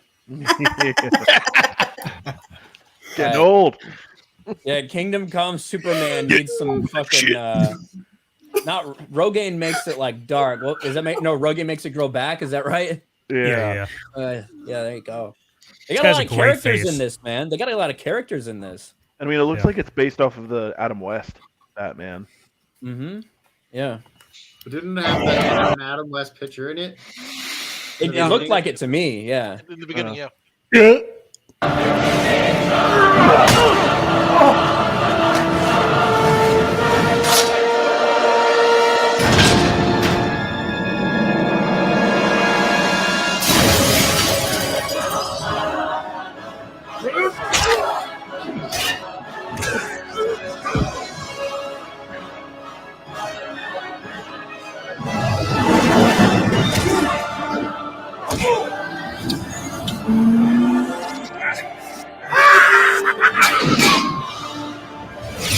Whoa. Holy shit! Interesting. Chris, what do you watch in your free time? That's my No. But this reminds me a lot of like Japan with the kaiju and the old from the 50s. It definitely It's well- evokes Japanese Spider-Man vibes. I can tell you Yeah. that much. Oh yeah. I mean, it's a fan film from 2004. Like it's kind of impressive, you know, some of these shots with the amount of people they had in here. Like, and you know, there's a lot of fucking characters. So that's old. That's a 20-year-old video, a 20-year-old fan film. You know? Unfortunately, I've seen better acting in porn. Yeah. Yeah. I agree. I mean, what's that? What you've acted? Wait, you Like I acted said- better in porn, or you've seen better acting? in Oh porn? my. That's Hey, like don't be I said, it makes doxing my after-school work. And like I guy said, it that makes had- me question what Chris Gore does in his free time. Sometimes. The guy that had play old Superman looked great. His face looked like a perfect old Christopher Reeves. Yeah. With the jawline Kinda stuff. did. Yeah. Yeah. it Kind of looked good. reminded me of Superman from Batman Beyond. You remember when he gets old in that series? True. Oh, yes. He gets the gray hair and shit. Yeah, I have seen parts of that before for sure, but I knew you guys hadn't seen it at all. But I forgot how many characters were in there, like the random Green Lantern shot and the Wonder Woman shot and everything. I love Dick Grayson. I think that Nightwing is one of the coolest characters of all time. And I think that one of the reasons that the duality between Superman and Batman work, and the reason that I think Dick Grayson is a great character, is because he has all the training, all the life experience that, you know, Batman has. But Batman, his fucking biggest fear is that like Dick will end up like him. Like he does everything in his power to not want Dick to end up like him, while Dick is like looking towards him for so much shit. But at the same time, even though with all that training, with all that stuff, he has the type of mindset of Superman, who is able to see like the good in people at times and things like that. So I really like him. Yeah. Somehow the Vikings have tied this They're game up. marching. Let's go. They have the ball. Okay, they have the I'm ball. internally screaming right now. It's like I'm just sitting. I'm watching it now. Who do you all want to win? I mean, I hope the Vikings do kind of pull a comeback here. If they win, they clinch the division. Just for clarification, let me explain it to the rest of the chat. Has no idea what we're fucking talking about. The Saints and the Colts and the Vikings are playing right now. The Colts were up big at half. The Vikings have scored 36 points in the second half and 22 points in the fourth quarter. And right now they've got the ball with 30 seconds left. Yeah. Who do you want to win? They got no timeouts. I don't know who I want to win. I kind of want to see the Vikings win just so I can like see like the greatest comeback ever. Well, no, I'm a diehard Vikings fan, so I know deep down in my soul they're going to let me down. Because I want to see the Vikings win just so we have an excuse to make fun of the Colts again. I love chaos, so I'm like now. We're about to see a field goal attempt. Oh no, they're on the wrong. I'm a Bearcats fan. We know a thing or two about chaos in football. I'm a Bengals fan. Okay, hey, I'm from Cincinnati, so. You are? Yep. Yeah, no, I love my Bengals. And I've loved them for years. So Darth Ciano for $20. People need to calm down about Avatar 2 opening weekend. The first only pulled in 77 million domestically back in 2009 and had massive legs. The film is already on track to blow that out of the water. No pun intended. Yes, but at the same time, you can't. I don't think you can directly compare it to that because it didn't have anything to stand on. This one has the hype of the biggest movie of all time behind it, right? Or in theory, it should. So, you know, we should be expecting more out of it opening weekend. You can't expect a 2% drop. That's what Avatar was, if I recall. Let me pull up the numbers. Avatar. 2.8 billion, right? Almost 2.9. And if you look at, let's look at the box office weekend to weekend drop. Look, it had a 2% drop. Like, wow. That's fucking unheard of now. Now 60% is like the fucking standard. And if it's a Marvel movie, it's probably more like 68. So like, this is not something realistic. But I do think, you know, something like 40-50% is certainly realistic of a drop. But like, look at the hold for this thing. It's just insane. But you know, similar, they've got the weekend box office, then they got to follow up with Christmas. So we'll see. They released it at the same exact time. I think Christmas will be big for it. So yeah, a lot of people got off work and a lot of Christmas gifts. And, you know, Christmas might be bigger than opening weekend. Yeah, I think you're right. That angry face. But I don't want to watch it because blue people. Blue lives matter. I'm just enjoying old movies. I'm watching old Christmas movies and watching old movies from the past. Things with like real men, real women having good time and just enjoying, you know, the holidays. I gotta watch Die Hard, and I have to watch the Santa Claus. Those are my like go-tos. Santa Claus was just on. And the Muppet Christmas Carol. Did you see the Santa Clauses? Trading Places. I liked it. Yes, I liked it too. I didn't finish the Santa Clauses yet, but I haven't seen it yet. And you know, I liked it. But Sierra, one question for you. Sierra. Edie, that girl. Sierra. Remember Edie, the girl? Yeah. Sarah. Yeah, Sarah. Yeah. You know Edie, the girl in the Santa Clauses? Yeah. That's a Karen. That's a typical Karen. And that's the only thing I didn't like about that show. Yeah, she was okay, just but so if that's the over only the thing top. that you didn't like, then that's fine.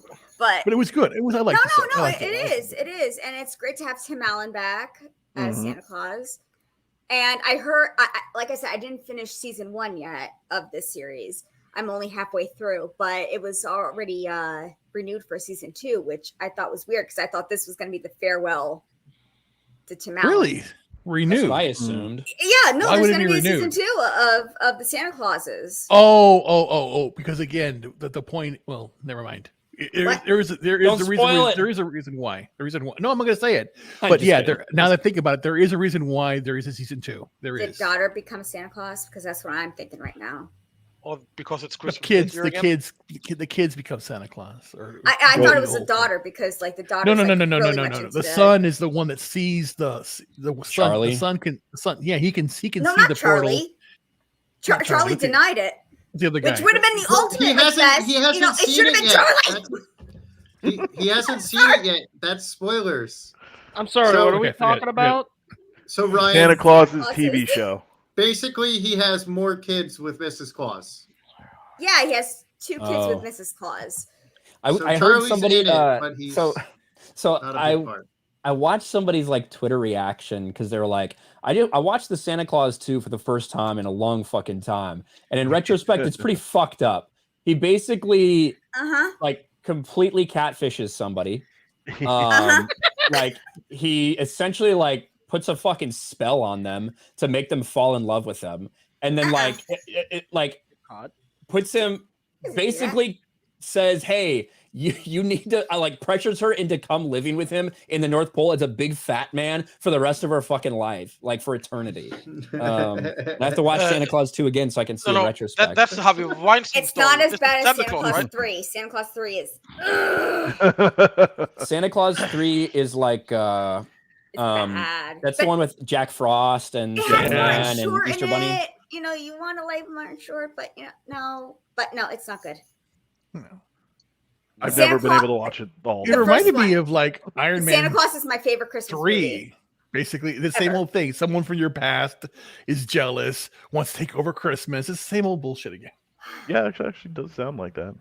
Yeah, it's Iron Man 3, basically. You did me wrong. I'm going to get back to you. I see that Cubs signed Dansby Swanson. Biggles put that in the chat earlier, so thank you, Lorenzo. I saw that. It's interesting.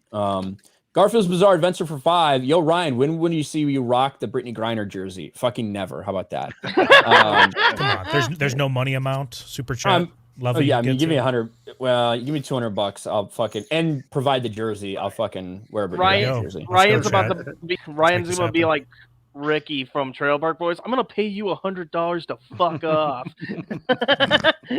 Yeah. I haven't watched Trailer Park Boys in a long ass time. It's still amazing.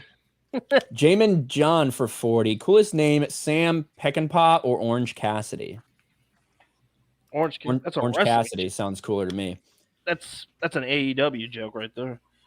Garfield Bizarre Adventure for 5. John Campia wanted to cast Michael B. Jordan as Clark Kent. He argues Superman's an alien, so it doesn't matter if he looks like Michael Kent. Oh, shut up. God. Kill me, please. I want to die. No. That's exactly the fake ass take I would expect from him. Make the movie and see it crash and burn like the fucking Hindenburg. Mm. And then sit them and whine like bitches. You don't like it because he's black? Yeah. Because that's what Clark Kent. That guy didn't grow up in Kansas or on a farm. Do you know what Michael B. Jordan thinks about that? He thinks it's a bad idea to call him Clark Kent. He does. Yeah. I'm gonna play this video from him. So John Campia, maybe listen to Michael B. Jordan when you're talking about this. Here we A go. rumor. There's been this buzz that you're going to be the next Superman. Yeah, that was a rumor. I heard. I heard that. I heard a few rumors buzzing around. I think just to be in those conversations, it's flattering and very humbling that they would like. Would you like to be Superman? It's tough. You know why? Because I hate being a businessman also and like understanding both sides of the situation. And I think there's a huge upside to it, but then there's just being under that microscope of just being picked apart and compared to so many different versions of Superman. I would rather do something original. Really? That's the take. But the chance to be Superman, I mean, it's cool. In your skin. I'll be Calvin Ellis. You know, there's another version of Superman that from Earth 23. I'm a comic book guy. Okay. You know, so Calvin Ellis is like, you know, Earth 23. I don't know There was who a you're black. talking about, but So okay. this, so And I just had a little moment where I'm like, am I going to act like I know what he's saying? He does have somewhat knowledge. I'll give him that. Oh, yeah. Oh, yeah. There's another version of Superman in another dimension that is black already in the comic books that exist, and I think the comic book, you know, purists can accept that more than me being, you know, Clark Kent from Kansas. And that's a different thing. So That's a very different thing. Very different thing. Mm-hmm. See, he gets it. Yeah, based. Yeah, he gets it, and like whether that's Val Zod, Calvin Ellis, like there are She doesn't characters get that it. exist. You know, there are characters that exist like this, but for him to recognize that, I think is good. You know, now if he was handed a script and $100 million, be like, hey, you're gonna be Clark Kent. He might say okay anyway. Fuck, I might say whatever, you know, for $100 million, but like. I'll wear a Ryan would Griner star jersey in for 200. Obviously. Ryan, you are going to star in Wakanda Forever 3, aren't you? I would pay to do that just to fucking piss people off. Yeah. I'm curious if that interview was before or after Fan 4 Stick. Look at the date on it. That's like a long time ago. It was. When was it I think uploaded? after. Or is that even? No, I don't know when that because originally they're talking was. they're talking about the buzz about the Black Superman. That's when they're getting who's his name, Ta-Nehisi Coates to write. Yeah. So this is way after Fan 4 Stick, I think, right? Yeah, it would have to be, and maybe that's where he learned that that take, because everyone was, you know, on him about being Johnny I would rather Storm. Michael B. Jordan play John Stewart, Yeah, John Stewart would be a good role for him. who is for me the Green Lantern. I mean, that's my guy, right? I think John most Stewart's people would great. probably go with Hal Jordan, but Yeah, but I go I'm a with John Stewart. guy. Yeah, I go John Stewart. 100%. I like Hal Jordan better, I think, but fucking, he's an awesome character, and that goes back to what Patty was talking about the animated series and how how big an influence that was for a lot of people. Yeah, like that's whether where you're I talking have about Batman. I would say the Superman animated series is probably the one I care about least, but the Batman the animated series, Justice League Unlimited, those are all fucking fantastic. Yeah. And I think that a movie intro- with a Hal Jordan and a John Stewart together would probably be a good movie. If you bring in someone like Nathan Fillion to play the live action version. Ooh, Nathan Fillion. Get him paired up with John Stewart. Okay. That's been Just a give me fan a casting Kilowog. for fucking ever. Nathan Fillion's been the voice for Hal Jordan, I believe, before. Several iterations. Yeah, in some of the animated things. So yeah, that'd be great. So we'll see what happens. Kirk Cousins is attempting to drive down the field. Looks like they're sitting at 2nd and 3, maybe driving down in overtime. Yeah, I think the Vikings are going to They're win this past game. which is midfield insane. on my end. They're past Yeah. midfield on my end. We'll see. He's been making mistakes this game. Easily could just throw a pick 6 or something here. Yeah, Second half's been pretty good. Yeah, I mean this game, all season long, he's been great. I think situationally, but this game things have been a little off. But he's always bad when it comes to like special like times on games, whether it's Thanksgiving, Sunday night, Thursday night, Monday night. He always tends to do bad in those particular games. But when it comes to like a regular Sunday, he's always just good, you know? This is a nationally televised game. It's not a primetime game. It is at 1, but I mean, I think they're going to make the comeback. So, which is I think they pretty will fucking too. crazy. Where was I? Mark Hendricks for 5. I'll be spending time with family. We'll watch Charlie Brown Christmas. We got it on VHS still. We have a VCR that gets used once a year. Wow. Nice. Charlie Brown Christmas. That's crazy. What was I going to say? What I did get asked the question, what's your favorite Grinch? What's your guys' favorite version of the Grinch movie? Ooh. The Dr. Seuss one. Yeah. The Jim Carrey. Well, Probably gonna have to go classic. Yeah, the Jim cartoon like the one. animated, the first Yeah. like Classic animated animated, one from like the classic 50s animated. or 60s. Yep. Yeah. Classic animated. Yeah, Yeah, I'm 100% on to Team Jim Carrey. yeah, I don't know what it is. I Yeah, love Jim Carrey too. I don't I know what agree. it is. Okay. Have you guys seen the new animated one with Benedict Cumberbatch, I think? Yeah, I don't like that one. I've as heard much. about it. The Illumination it's, one. Yeah, it's all right. I mean, I don't like it as much. The Who's are very diverse in this. I'm just a fan of that version. dump truck that Jim Carrey rocks in that Grinch suit the whole time. You know, He's got a big ass. It was I like the original. Yeah, he's got a big ass. I like the original too, but I also like the Jim Carrey one. So, What are the? Someone's saying there's 2 old animated ones. I've only seen one that I can remember, but maybe there's a secret hidden one somewhere. Maybe. But Disney did a lot of direct-to-DVD or VHS stuff back in the day. They did. You're not wrong.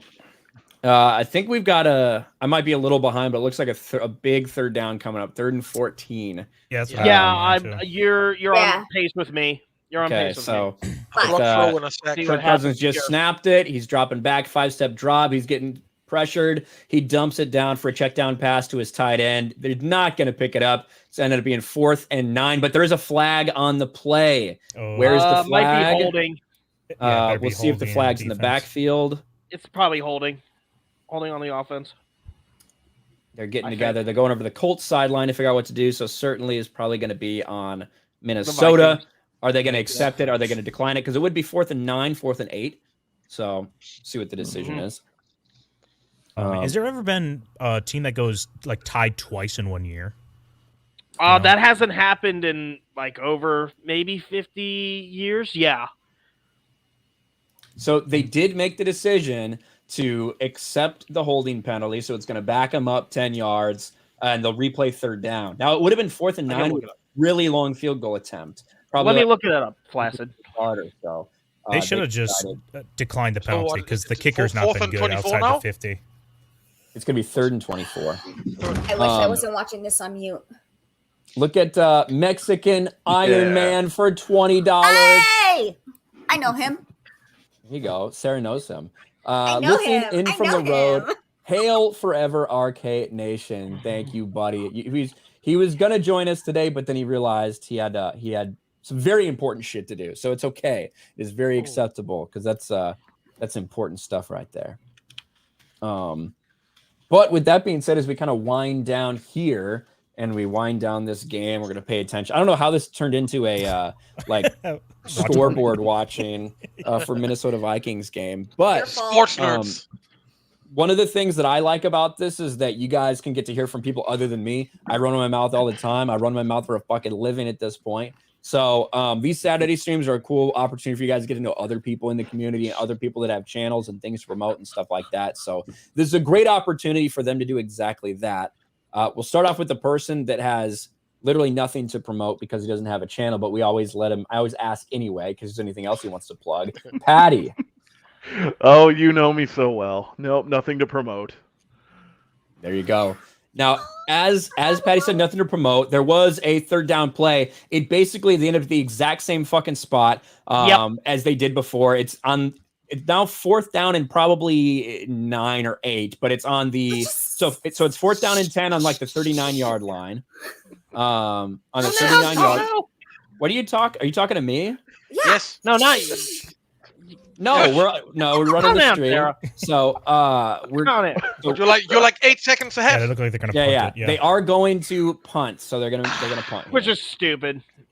I mean, it's a long field goal, and if they attempt that field goal, they give the ball to the Colts with about 15 yards to drive to get in field goal range. High risk, high reward. So That's how I think this is the right call. They've controlled them all second half, so we'll see. Woo! What are you excited about? I'm watching the game. Sarah, you've had a lot of pink lemonade and vodka. Yes, I have. Not wrong. Nothing wrong with that. Nothing wrong with that, dude. There's nothing wrong with that. Did you go into the catnip too? I'll just say this: in the world of women, you are a 12, not a 10. You are a 12. Oh, that's very nice. Now, when I will ask, in the world of women, does that mean you're judging on like a curve? Like, what does that mean? Yeah, what does that mean? No. She breaks the curve. Tell me. Okay, What? there you go. Yeah, does Caitlyn Jenner get into this world? Is that Caitlyn Jenner's -2? okay? But she is still on the scale. That's the confirmation. It breaks. It meant the imaginary numbers, probably. Negative. So Jeff Saturday and the Indianapolis Colts are driving it 2nd and 5. They're inside their own 20-yard line. Matt Ryan from the shotgun snaps, fakes the handoff, drops back. Over the middle, it gets tipped, but still caught. And that's going to be a 1st down. And it does look like a Vikings player is injured on the play. There's going to be an injury timeout. Patrick Peterson looks like he might be. Oh, okay, he moved. He went down. He looked like he was not moving, but then he got right back up. I remember him when he was on the Cardinals. He was great with the Cardinals. That ball was tipped in the air before it got to Michael Pittman. So yeah, I see it. I called it properly here from the booth. So I want to do some like live action, or not live action, but I want to do some commentary for Sports Wars sometime watching a game. I think that'll be fun. Have you ever considered adding NASCAR to Sports Wars? I was going to, but Bubba Wallace. So hey, Bubba. That Ross named Chastain moment was fucking oh awesome. my god, Ross I showed it to Jeremy in Chastain. Orlando. He even thought it was nuts. That was really cool. Incredible.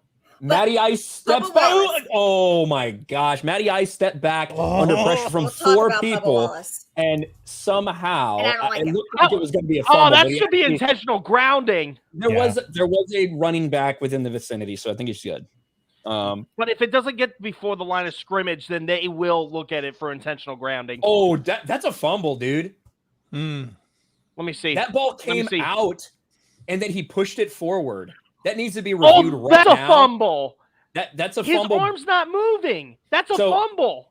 All right, so I'll show you guys. We'll actually pull it up for a little bit. We can't share it too much because the NFL will fucking destroy us. Oh, yeah, they're pieces of shit when it comes to copyright. But I want to show you what happened here. Look at this. So Matt Ryan is about to get swarmed here. Matt Ryan's about to get swarmed. And then what happens is that the ball pops out, and as it pops out, he pushes it forward. Watch this. Out, then he pushes it forward. Oh, yeah. Fumble. Yeah. They called it incomplete. Now, it's not going to, because you cannot advance a fumble or tap a ball forward like that. I don't know if they can retroactively call a penalty. I don't know what they can do. They can. They might just end up under review. They can do some penalties, not all. Yeah. But they can register it as a penalty. If he's intentionally batting a ball that's clearly out of his hands, then that can be like a 10-yard penalty, I think. I don't know if it's one of the ones that they can retroactively go back and do. Right, though. yeah, That's I don't the know thing. either. There's a lot of rules. They can. Yeah. That call's hardly called ever. Well, it didn't look like he was batting it. It just looked like it came out of his hand. No, I think it came out of his hand, and then I think he pushed it intentionally. Well, looks like they accepted it. I agree, Stan. That was not a forward pass. You're right. Yeah, it was. I don't think it was a forward pass. I think it should have been a penalty or I think it should, at the very least, they should have given him the sack, credit for the sack, essentially, like from the spot of the fumble, and you can't advance it forward. But yeah. Now it's going to be 3rd and 9. An editing job. Yes, oh, that's cool. 9. Yeah, we'll talk about the NASCAR stuff for sure. We need to do more NASCAR on Yeah, Sports sure. Wars. Yeah. Especially since you put in Bubba Wallace. And I don't like him. I don't like I don't Bubba. either. But there's you don't know the NASCAR. It's driving in an oval. I challenge. I'm just gonna say this. I challenge any. I know that a lot of us we do a lot of gaming. I challenge anybody in this fucking panel or chat to name me a community more cancerous than the racing community in gaming. It is a fucking travesty. Let me tell you. Racing in gaming. That's fine. Yeah, gaming, but not racing. NASCAR.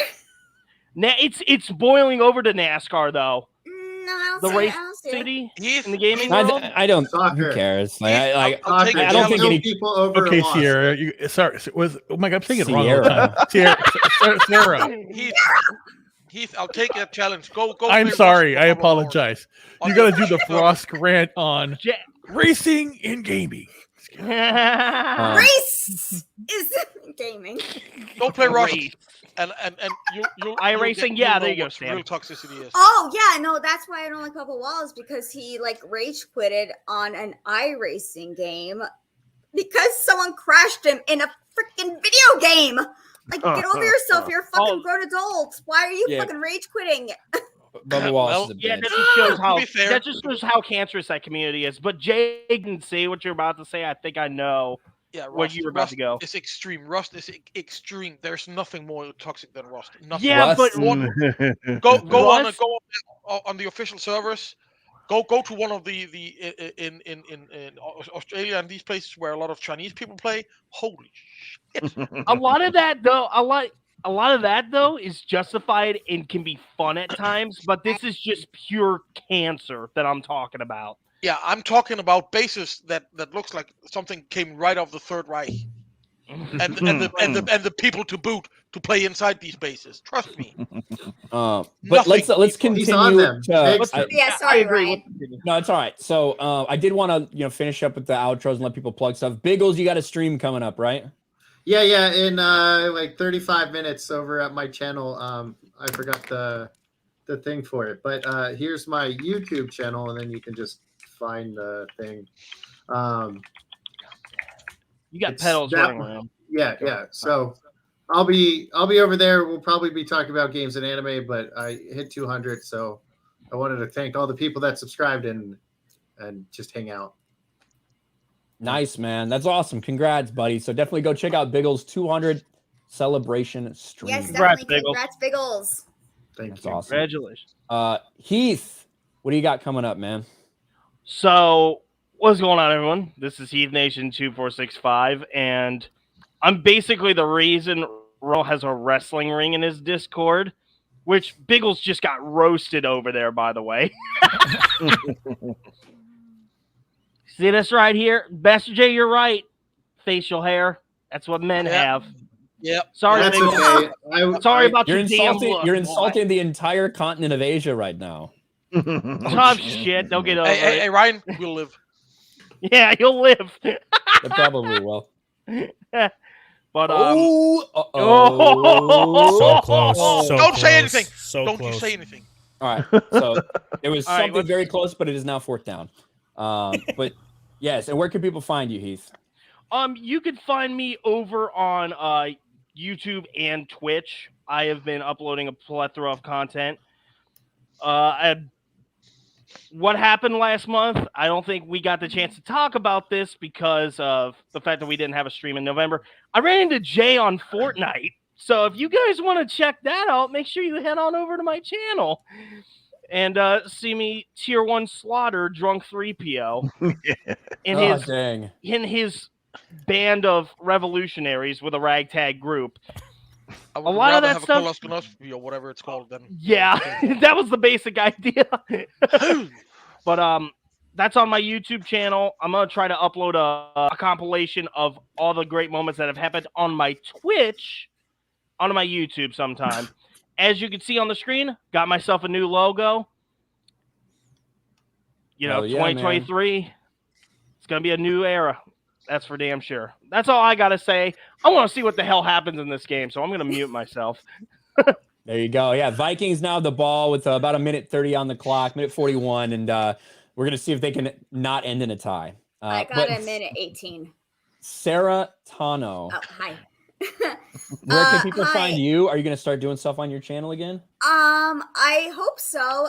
You can follow me on YouTube. I did a lot of fan vids for like the past 10 plus years or so.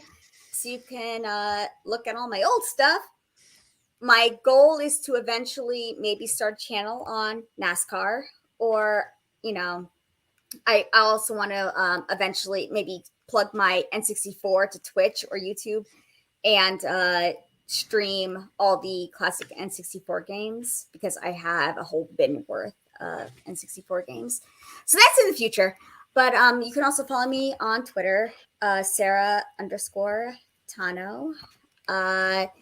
Thank you for having me on, Ryan. I know I didn't talk a lot because this was mostly DC and I don't really follow DC, but hopefully you have me on again. So every month we'll have you on. As long as you want to come by, we'll have you on. Absolutely. I had a lot of fun, and just talking with these guys and talking with the chat, like I had a blast. There you go. Absolutely. Well, it was a great first appearance, so thank you for being here, Sarah. Thank you so much. And yeah, start these channels. Hell yeah, it'd be awesome. Yeah. Flaccid Phoenix, as you watch the Minnesota Vikings, well, we'll see what they do here, but where can people find you? They can find me on Twitter and mostly on YouTube, where my motto, my co-host motto is bringing you the post-nut clarity on all things pop culture. We did a ton of stuff on House of the Dragon. If you kind of like more locker room talk with the boys, talking about smash or pass or fuck, marry, kill when it comes to that kind of content, we did have a ton of it over there. We also just do regular reviews as well. We're trying to figure out what to kind of cover next because we're kind of in a little bit of a slump. Coming next Monday, 9 p.m. Central Standard Time, I'm having Lofty Pixels on to talk about Avatar 2 on a live stream. And then tonight, I'm also going to be having a live stream. I think we're going to be talking about Henry Cavill tonight at 11:30 p.m. Central Standard Time.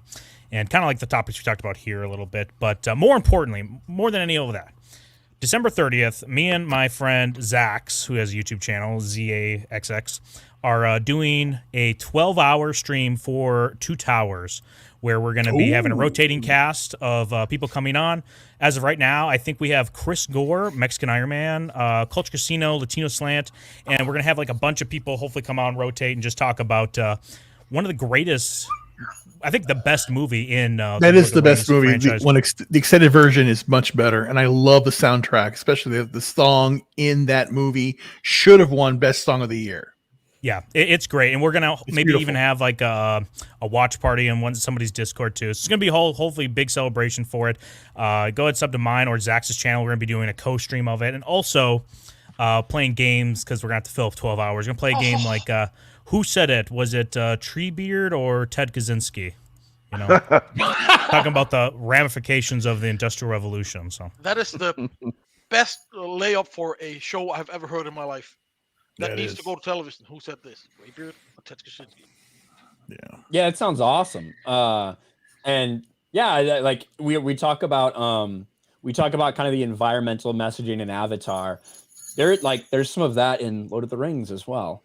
Not propaganda or anything like that, but just in terms of what the Industrial Revolution was doing to the country at the time and things like that. When you look at, especially at the end of the book, what happened to the Shire, all of that. So. Right.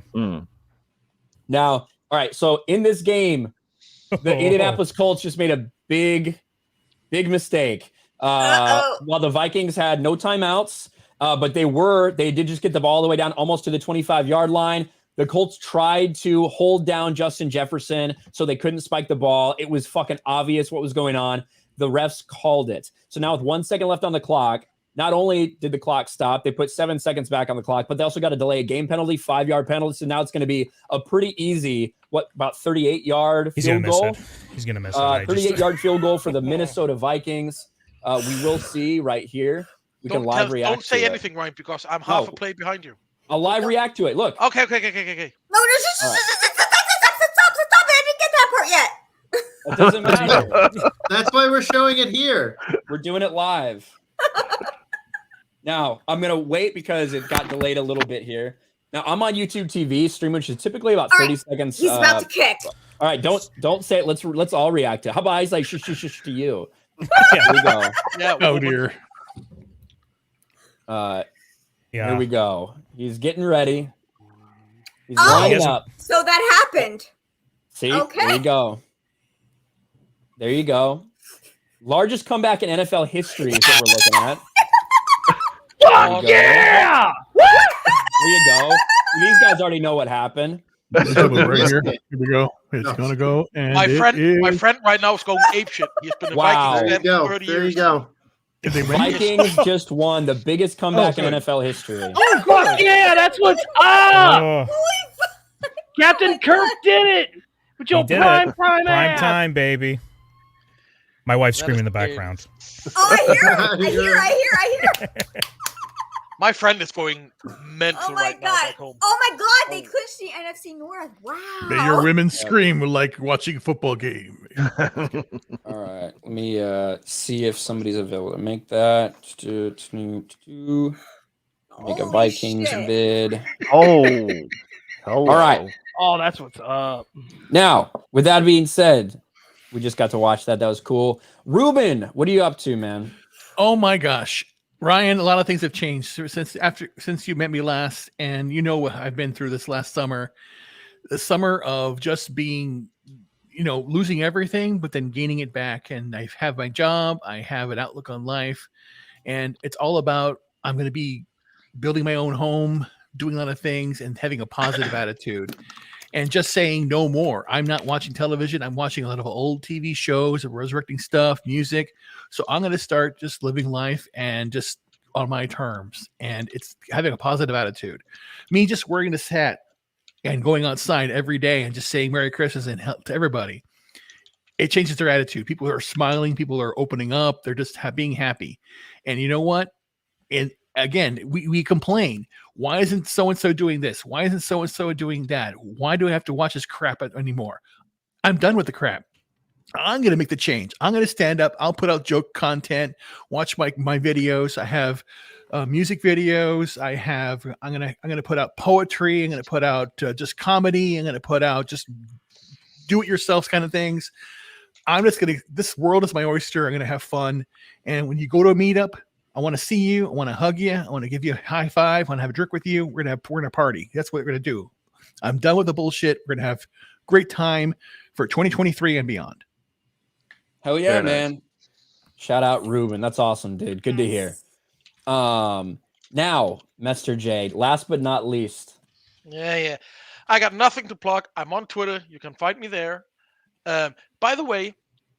Am I the only one who's been spending the last 3 fucking weeks deleting followers on Twitter? You know, the influencer ladies constantly, like 100 of them or so. Yeah. It's just insane. No. Every single day, I have to remove people. You know, some influencer woman. Today, I got somebody. She didn't look a day over 15 in bikini photos. I'm like, what the fuck is this shit? Yeah, they're reaching out to you and just it's again. You know what that is? Unfortunately, it's honeypots. It's the FBI. It's the FBI. I allegedly, it's internally, you know, whatever. I don't know. They always fucking they speak really nice to me, and they just want all my credit card information. So I don't know what the big deal is. Yeah, hello, FBI agent. How are you today? With me, it's the Nigerian prince, but you know, that's right. I don't really rock with Nigerians. Racist. Other than Ucho. I don't rock with Nigerians, Jesus. But no, thank you, Mr. J, for being here. And again, I see all you guys subbing to a lot of people here. Thank you very much. These guys are fucking awesome. We'll be back next month doing the same thing, talking about whatever the latest news in Hollywood is. I'm ready to party tonight. Yeah. I got all this shit. I've got I actually have. Hold on. I just said I walked into the liquor store, said Merry Christmas. Give me some. I'll probably open this around Christmas. I've got a brand new Basil Hayden that I'm going to open. Ooh, nice. And I really like Basil Hayden, so a little bit of bourbon. I got be good. $1,000+ worth of rum standing around here. I'm going through my vodka phase right now, so I'm having a lot of vodka. Oh, so you're a woman. Oh. Hey. My drink of choice, whiskey neat. There you go. Well, I mean, that's classy right there. Which brand? What's your go-to brand? Whiskey. I don't fucking care. It's whiskey. Oh, okay. My kind of woman. Jack Daniel's straight. I don't care. Oh, I love Jack Daniels. Yes, but Jack Daniels straight. Yes. Yeah, Jack Daniels neat. I'll Seratano says, "Give it to me neat." Americans.